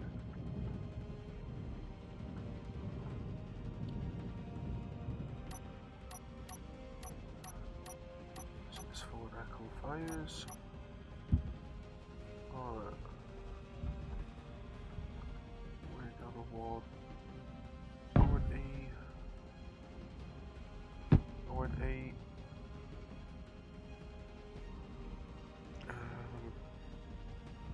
Take.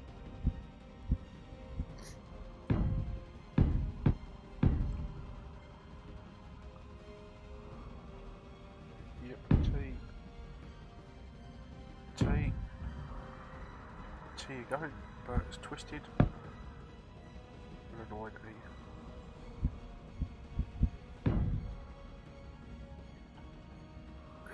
It's going to slow down.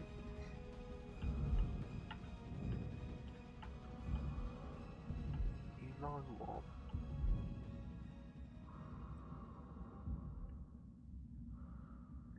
Yeah, I want the conveyor outside the actual building.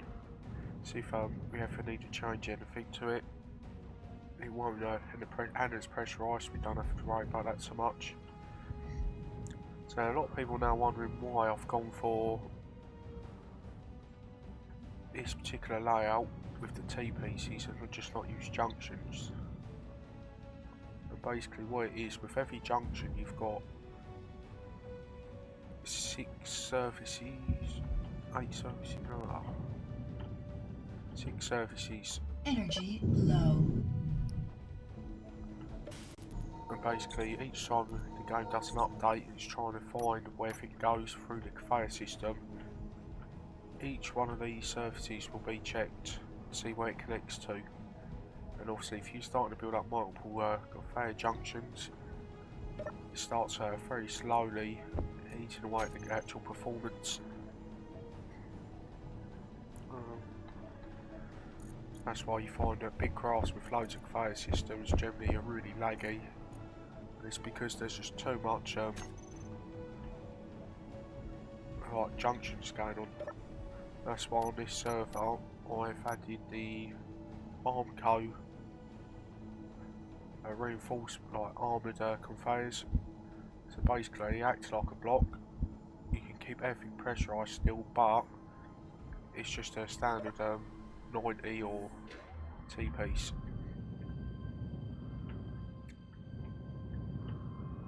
That way you don't really need so many like junctions when you want to split off, but keep an area pressure tight.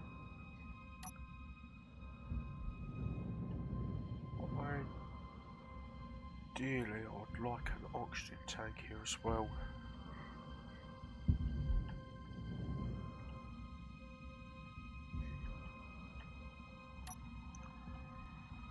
Yeah.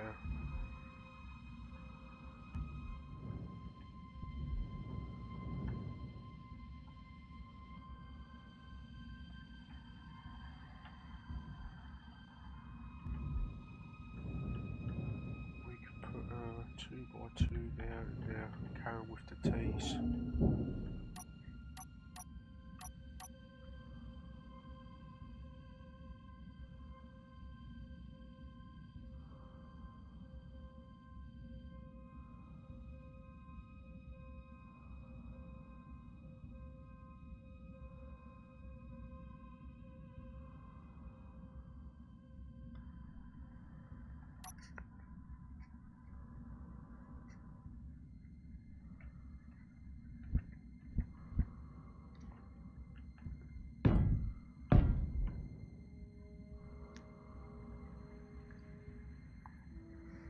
I think the 2 oxygen tanks should be enough to pressurise that. We'll have to test it. But basically one of the biggest mistakes I see is when people build in a base they're using something that's pressurised. Basically what they would do is they would have the main tanks running everything, then when your actual generators are left on, they would carry on filling the tanks once you're full. So once it comes to depressurising, basically you haven't got the room to store that oxygen, so you end up losing it. But by having two tanks that are specifically there for the depressurisation, you can turn them on and off when needed. So basically the tanks are only turned on when you're depressurising.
That was a lag spike.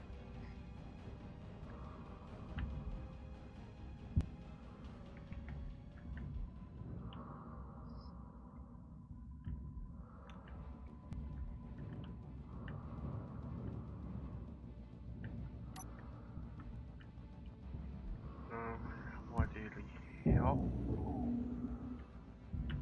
I'll probably want one here.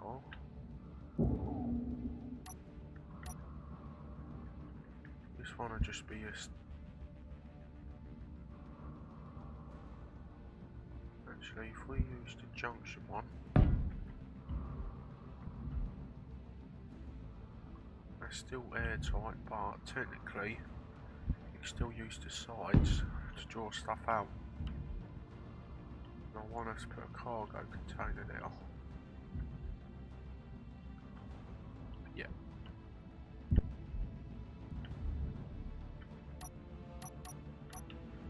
This one will be disconnected.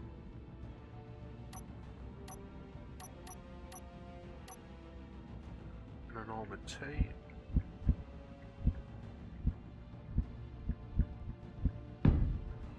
Like that.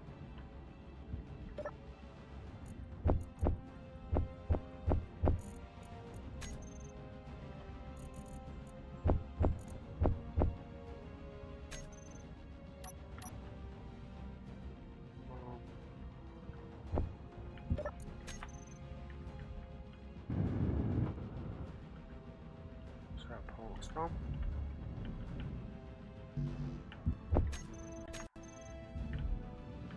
We want to get that done quickly. It's not major important, but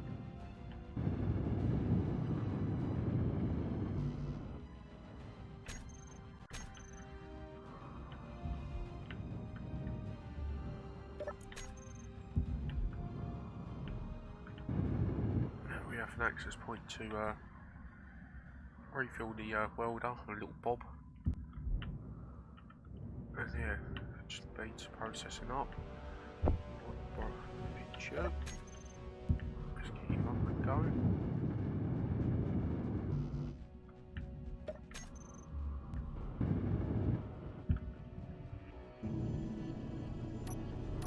So with this, I think I'm going to just run it with basic conveyors.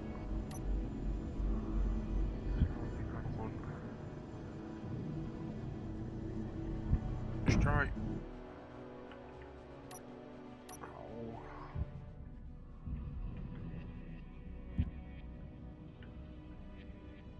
T. Straight. So that done. Here, I probably will grind. Yeah. This out.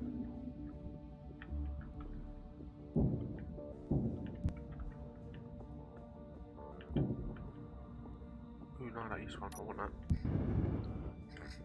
With that top style part, that's from the chilled block part. I love this mod.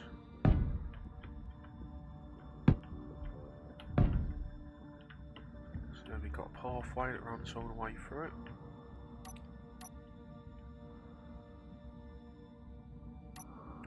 Here.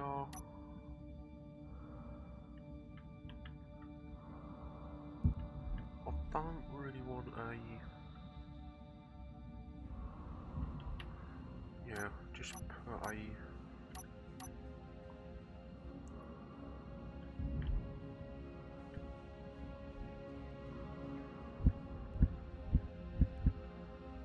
There.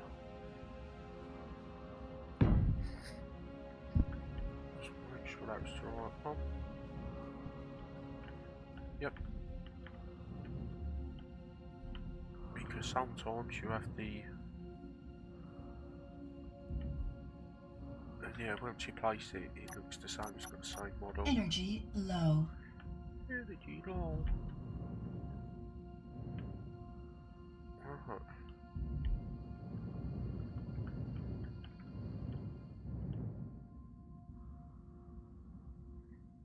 I think that's everything.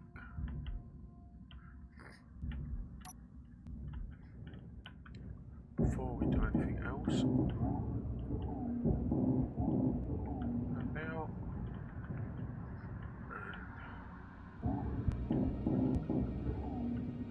this is very dangerous. Always lose stuff doing this, and end up having to weld it back together. Where is hope? There we go.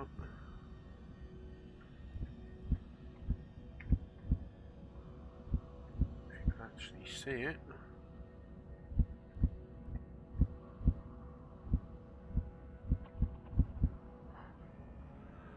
Oh, come on, game.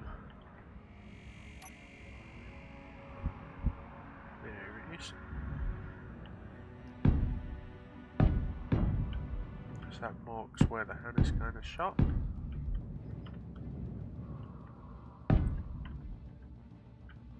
Energy critical. I know.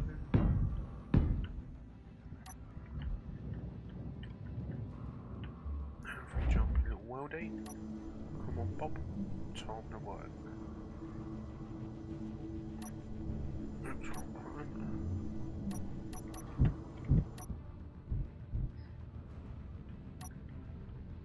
So I'm assuming we'll start over here.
think we're now out of steel plates. So before we go and refill, we're out of motors and interior plates as well.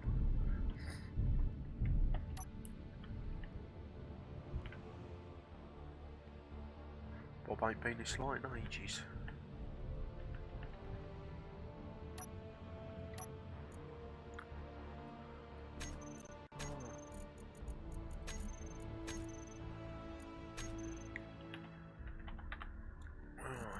Components.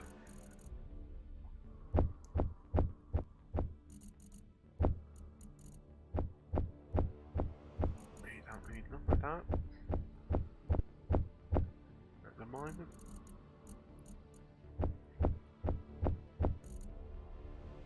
He does need motors though. Let's get rid of all this other junk, or need to work on a area for that.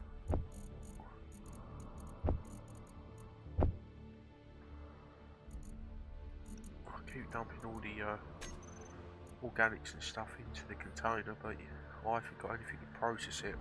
Since I moved to this base, I've just been using the vending machine to buy all the resources and food I need.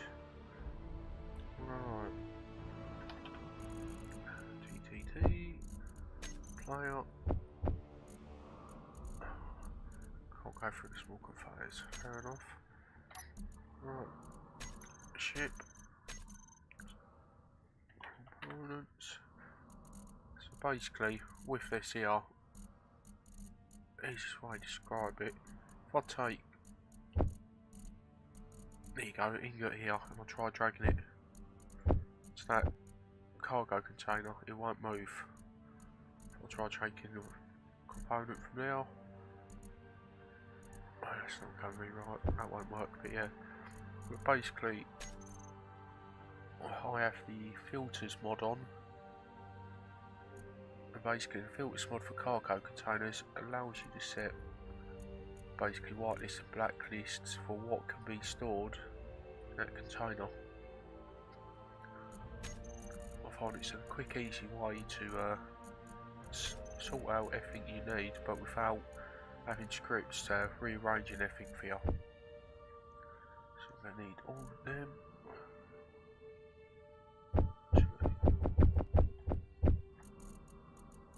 We'll need,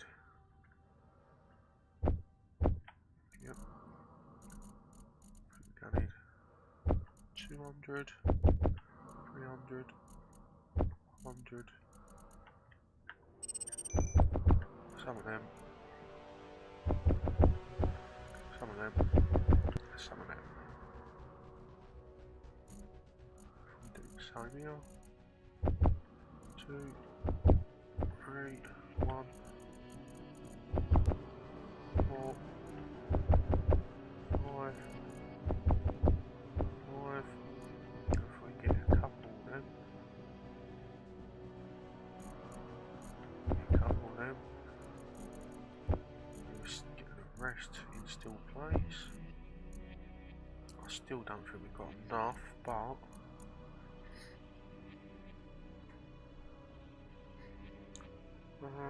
connector. That should be enough.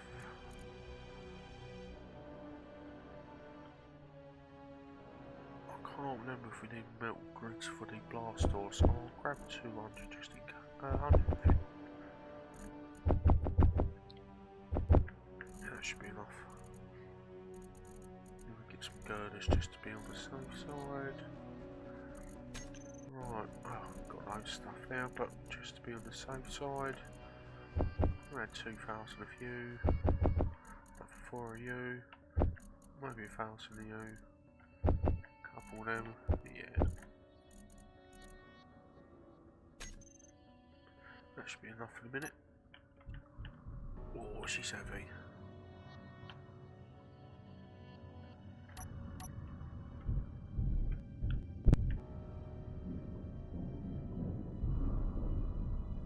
Oh yeah. heavy. I don't hardly want to move.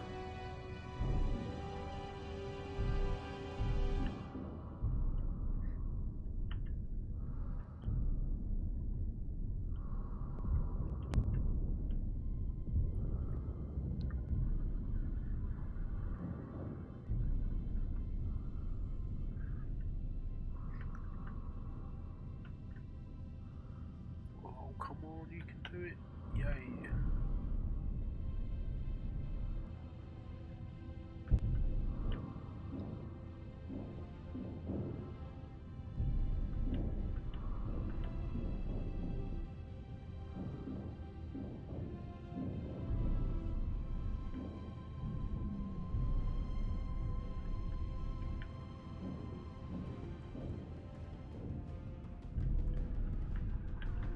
Collisions ain't that brilliant with those doors, so they are a modded one. But they're airtight and they seem to work.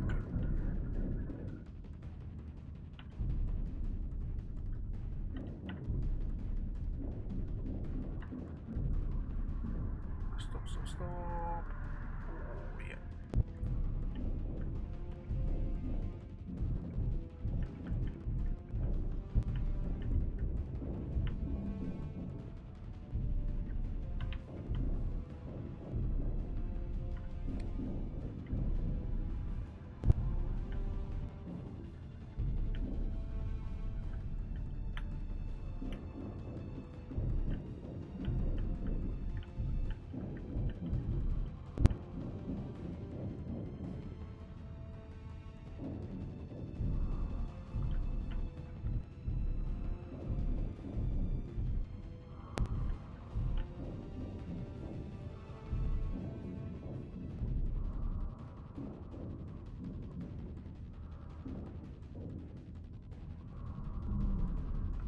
So there you go.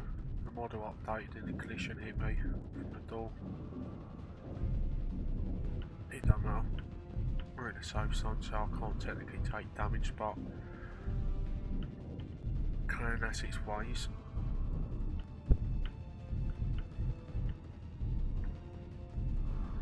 Right, let's get away from that because that'll end up causing me decent issues.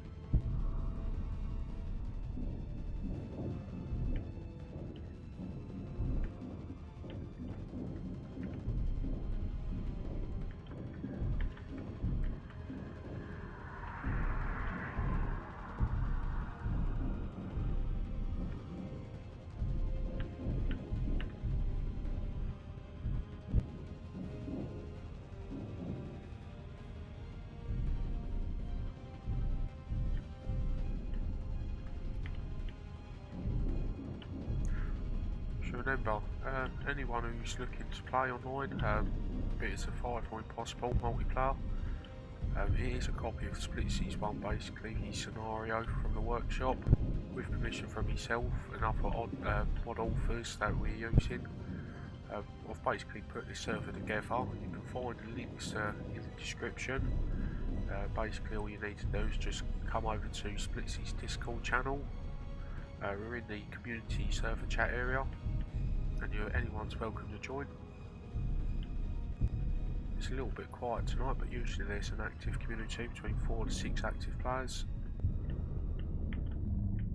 Everyone's helpful and nice, all helping.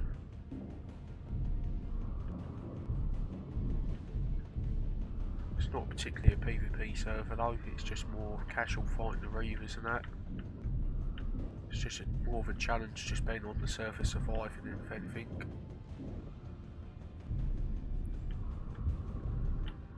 Right.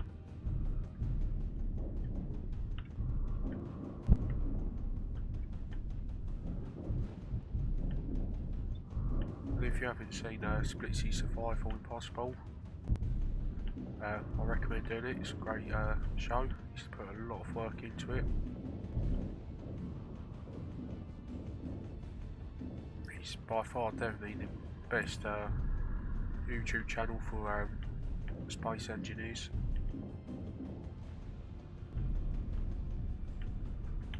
Also you've got Lucas as well, you can find him, the person who creates the Reavers. A rifle AI as well.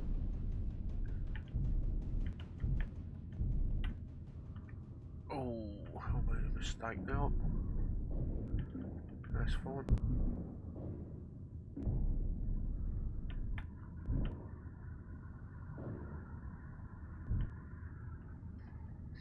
Right, so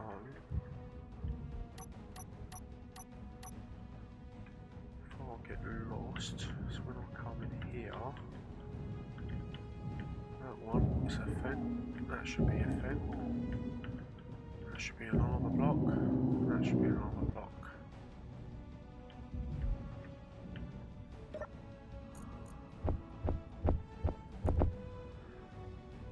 Yep, I should have to instead put the blocks in place. So now we want you.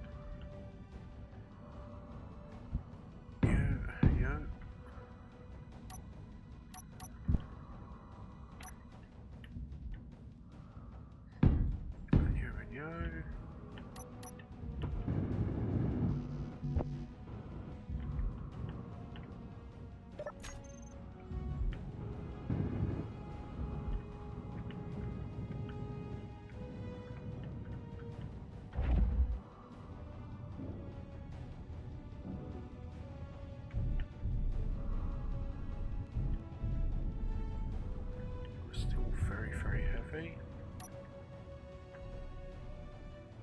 So we're probably out of steel plate. And I think we're probably out of the interior plate as well.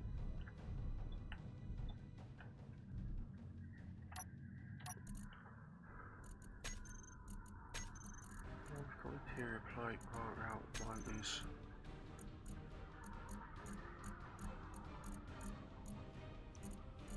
Oh, it's still green.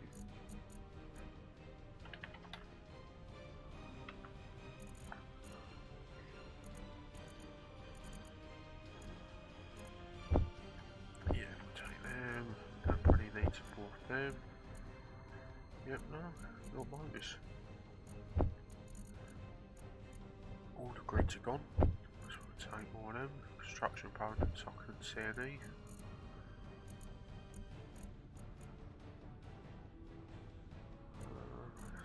Get more of them. We've got chips, we've got everything else. All the grids there, yep. So we do construction.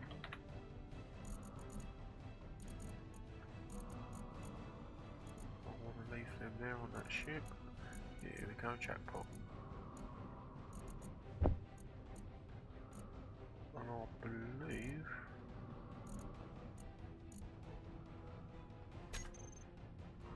that should be enough to get us going.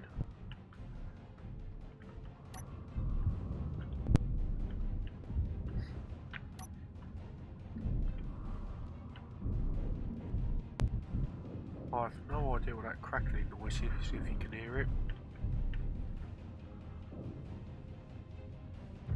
Right. So with those tanks, I'll turn these off.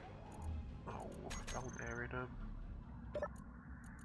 Off, if we go gen.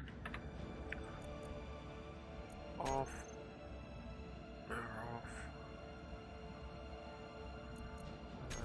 The ones are off.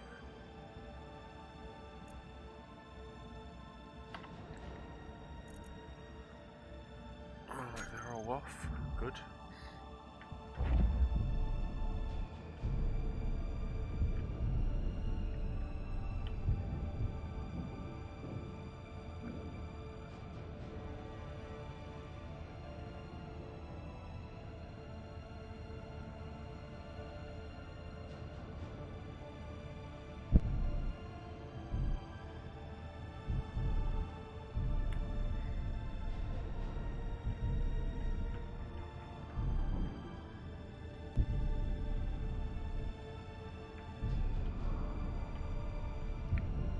That should be all done that side.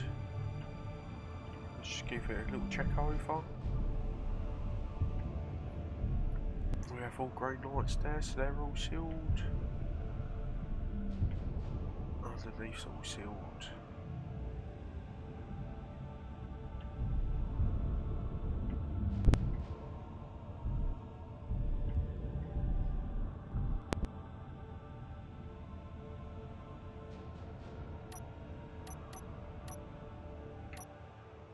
We are using the extreme bright light mods on here.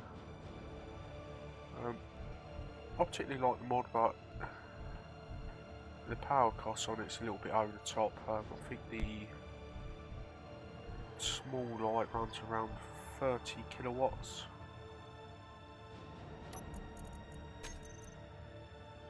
Because you've got your interiors. Yeah, 30 kilowatts. I think it's a little bit overpowered. I don't think it's, well, I wouldn't say overpowered, it shouldn't be that expensive. Brilliant mod, it's a nice easy way to light up a big apartment cheaply, like performance wise. The only downside I find is it's really hard on the client though. It's basically, it creates a lot of like detail in the voxels, so basically the graphics card's trying to work out lighting up the voxel and all the shades off it. The light's very one-sided as well, it only comes from the source, very similar to the sun. Right. Here we go, we're gonna want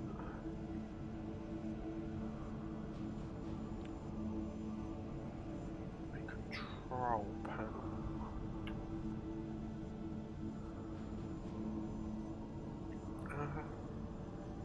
Outside, I was planning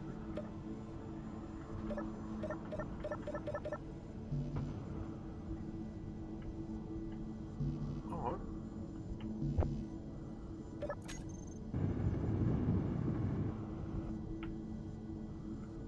Oh, that got missed. I wanted like a glass like runway that you can walk down here.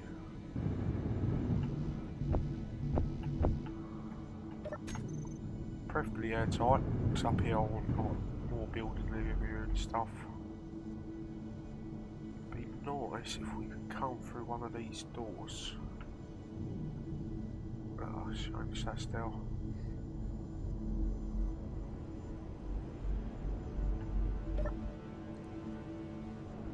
You know what? I'll leave that how it is.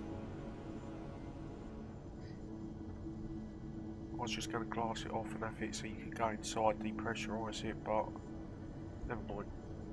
That could be a project for a different day.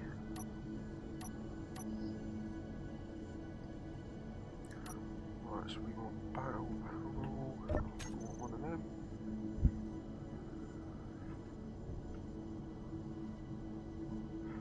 I'll rather it there.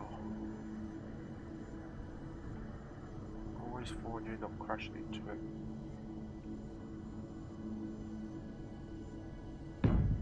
If your ship's otherwise. You see now, with that extreme light on, it just seems a little bit jumpy, like the game. You can see the CPU is going up to 61 frames when it's capped to 60, so it's generally struggling when that happens.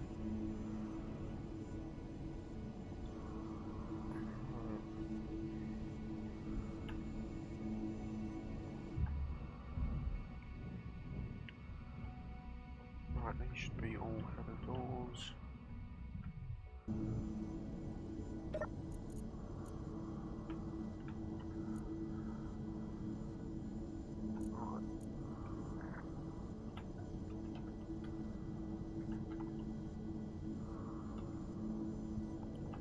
This will be by your one.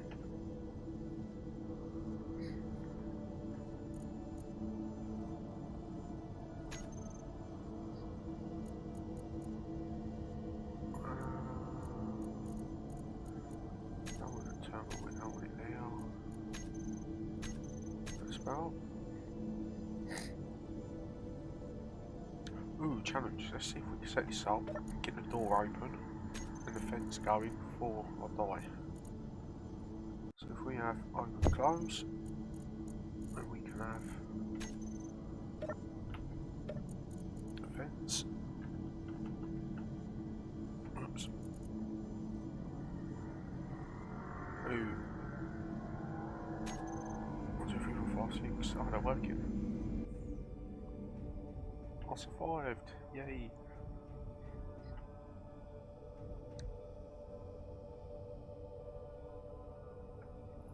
So that's the next problem now.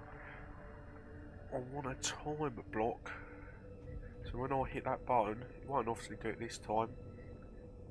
It would basically defend that, authentic it afterwards.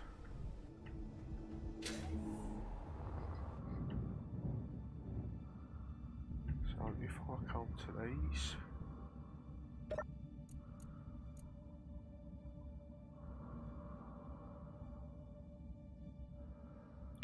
where are we? Oxygen. It's not my brightest idea. Yeah, quickly.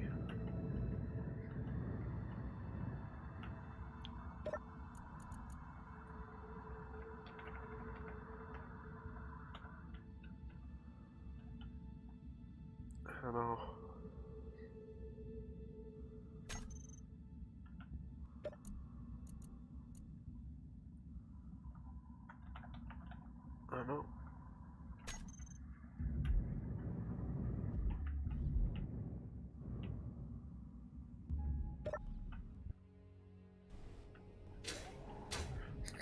so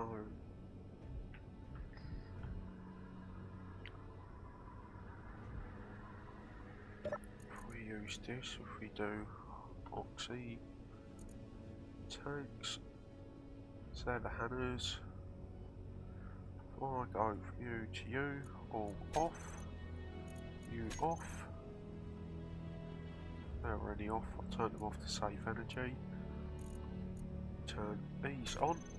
Actually, let's turn you off.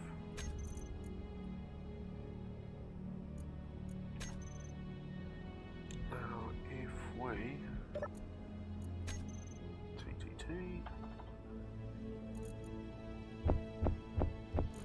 on the dive oxidation, fixation, what they call it. Alright. I've got 6 vents. Okay. 1, 2, 3, 4, 5, 6. Header. 8. 1 vent.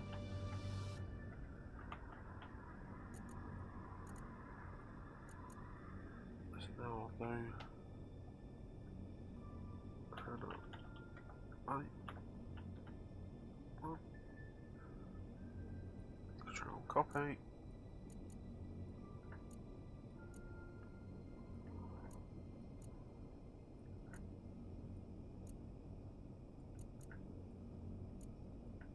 It don't matter that they're all handled by one, it's just for me to help locate them.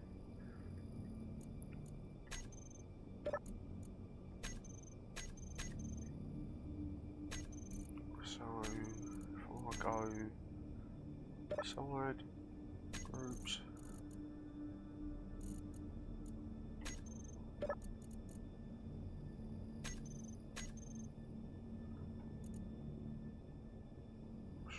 do not click save, right?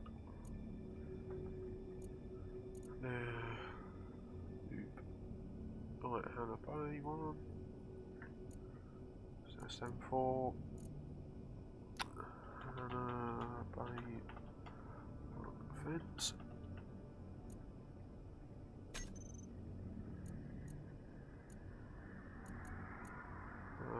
These don't have to be the terminal. Group.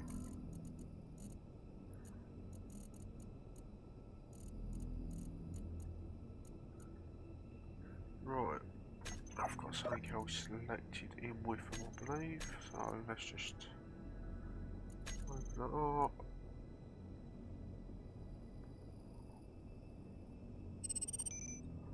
So there, Hannah Bays.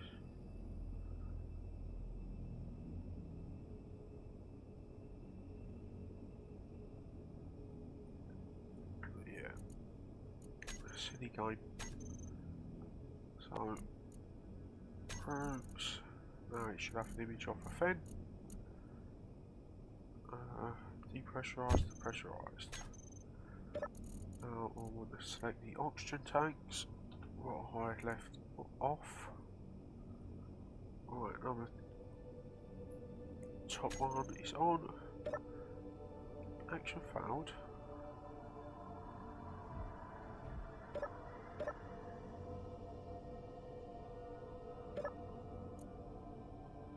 Right, number pad one. One action.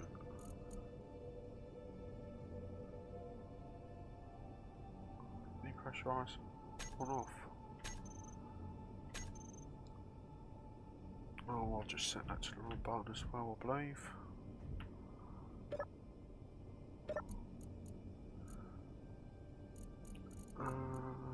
This should be on terminal.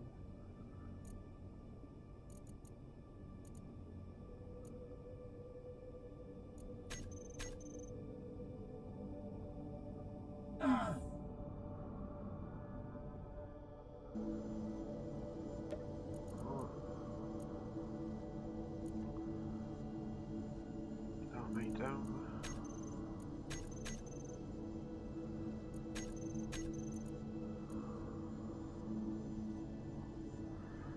Let's find the oxygen bottle.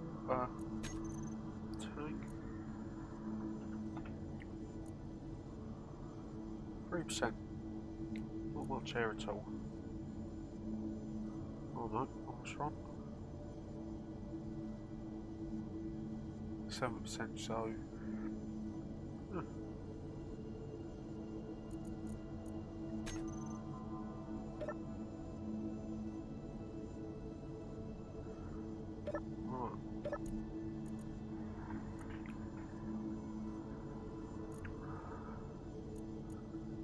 And a bay button 4. Action. Remove. Group fence bay 1. Pressurise, depressurise 4.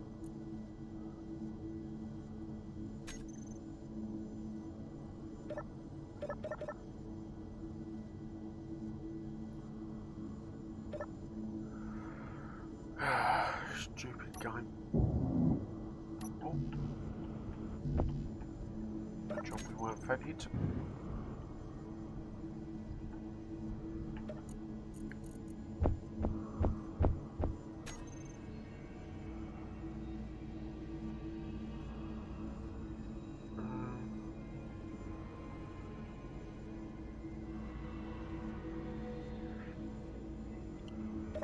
Take closed doors. 1, 2.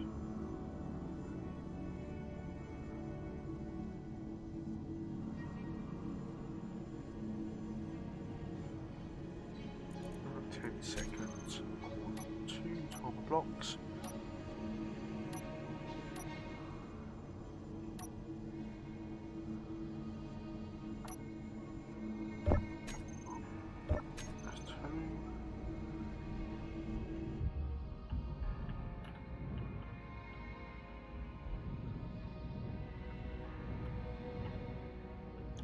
Box clear field.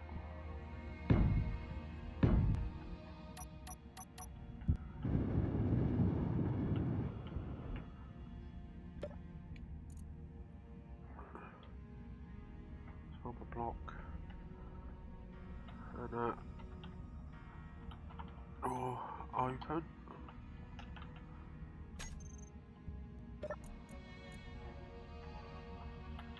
And door close.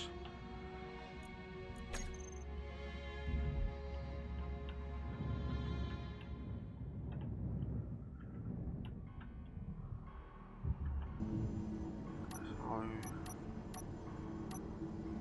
if we make a new panel console,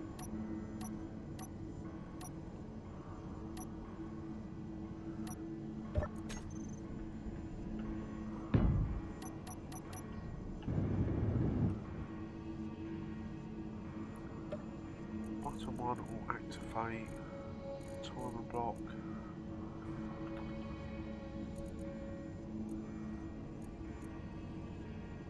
open. Energy low. That will be a start now.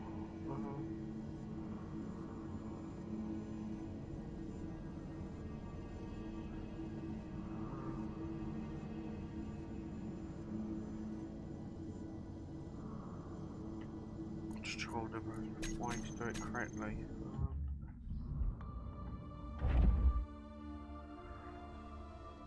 So really we want it to open up the door. I think I might need an extra timer block.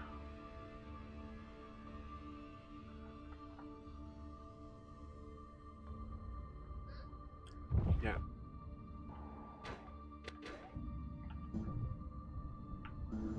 Gonna need a third one to activate pressurization. And that will work on a delay of 10 seconds.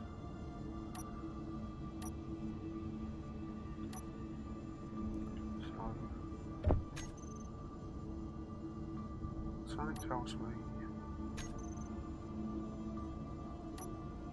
Alright, yeah, we've got everything.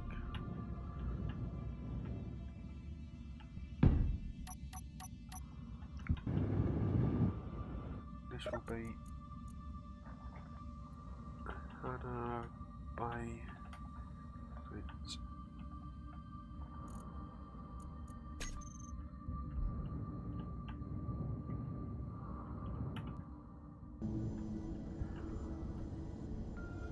So basically,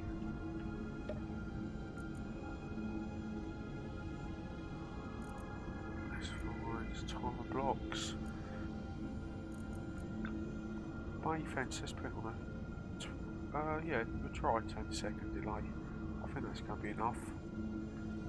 The action on that will be group fence.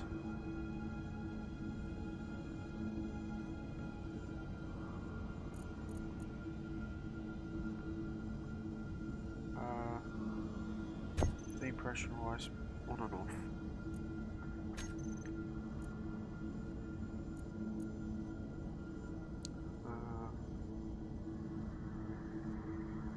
Door open. One of delay, door close. One of a delay.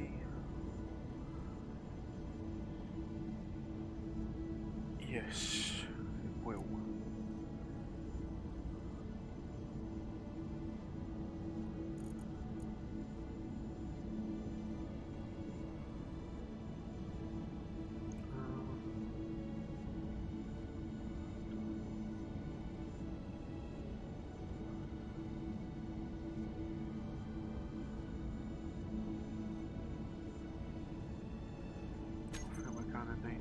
On the block.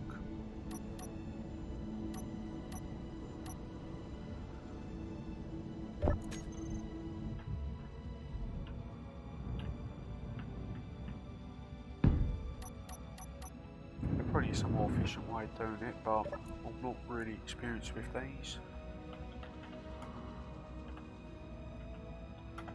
Let's put this one as defense, depress.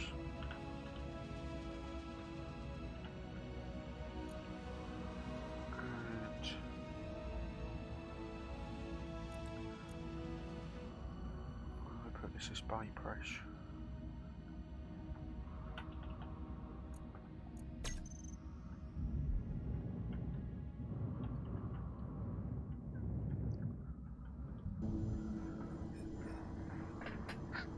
So basically, we'll hit button 1.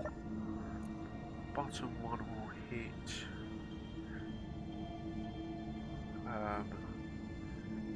so do Hannah Bay door open. This will activate straight away. Action. This will group fence. The door's opening, we want it to depressurize. Then we want it to activate block.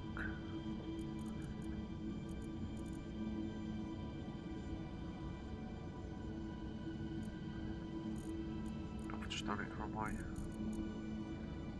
So yeah.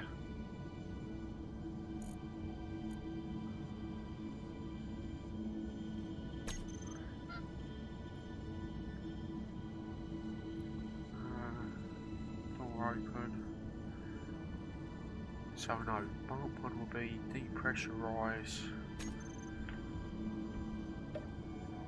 Yeah, I'll do it backwards so the buttons numbers are there, but yeah, that's right. So when you hit door open is going to depressurise. Send it to bay depressurise. It's going to have a 10-second delay. What will group bay doors open.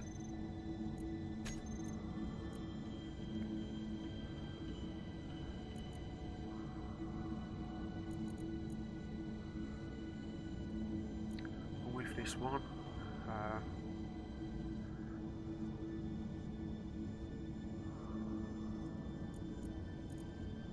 action.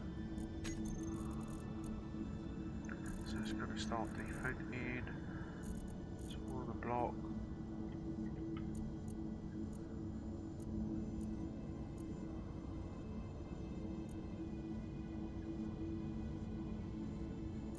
Depressurization. That's going to start it. So it's going to defend. It's going to take 10 seconds and it's going to open the doors.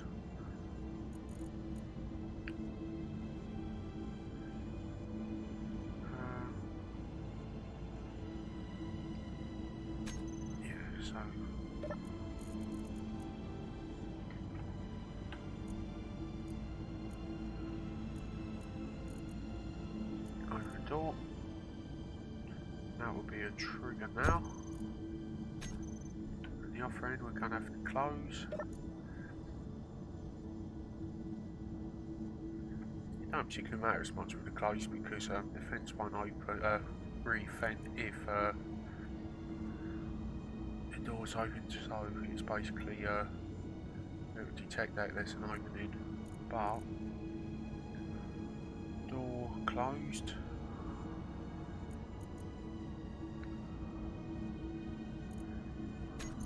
This will go group, and the doors, this will be closed, it will be timer block.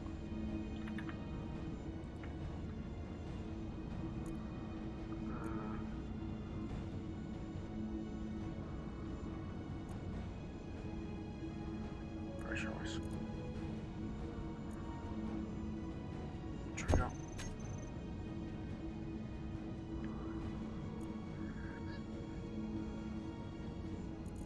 Yep, that's right. So this will be straight away. Then the pressurization one will be 10-second delay.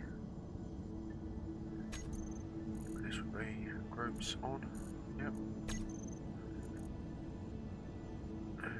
And door close will be delay. Press bay. Open. Yep.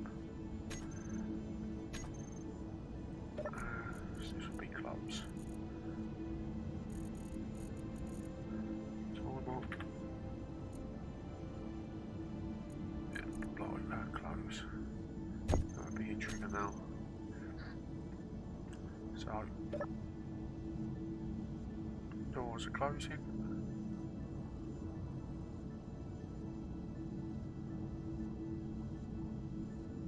They've closed. The fending started. It might have started early because it was actually detecting that the doors were closed. This is the main one.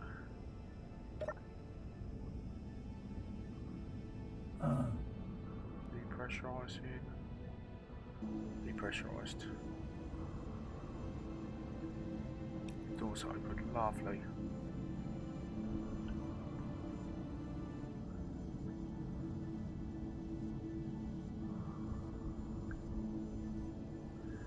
So, I think that's going to be it for today.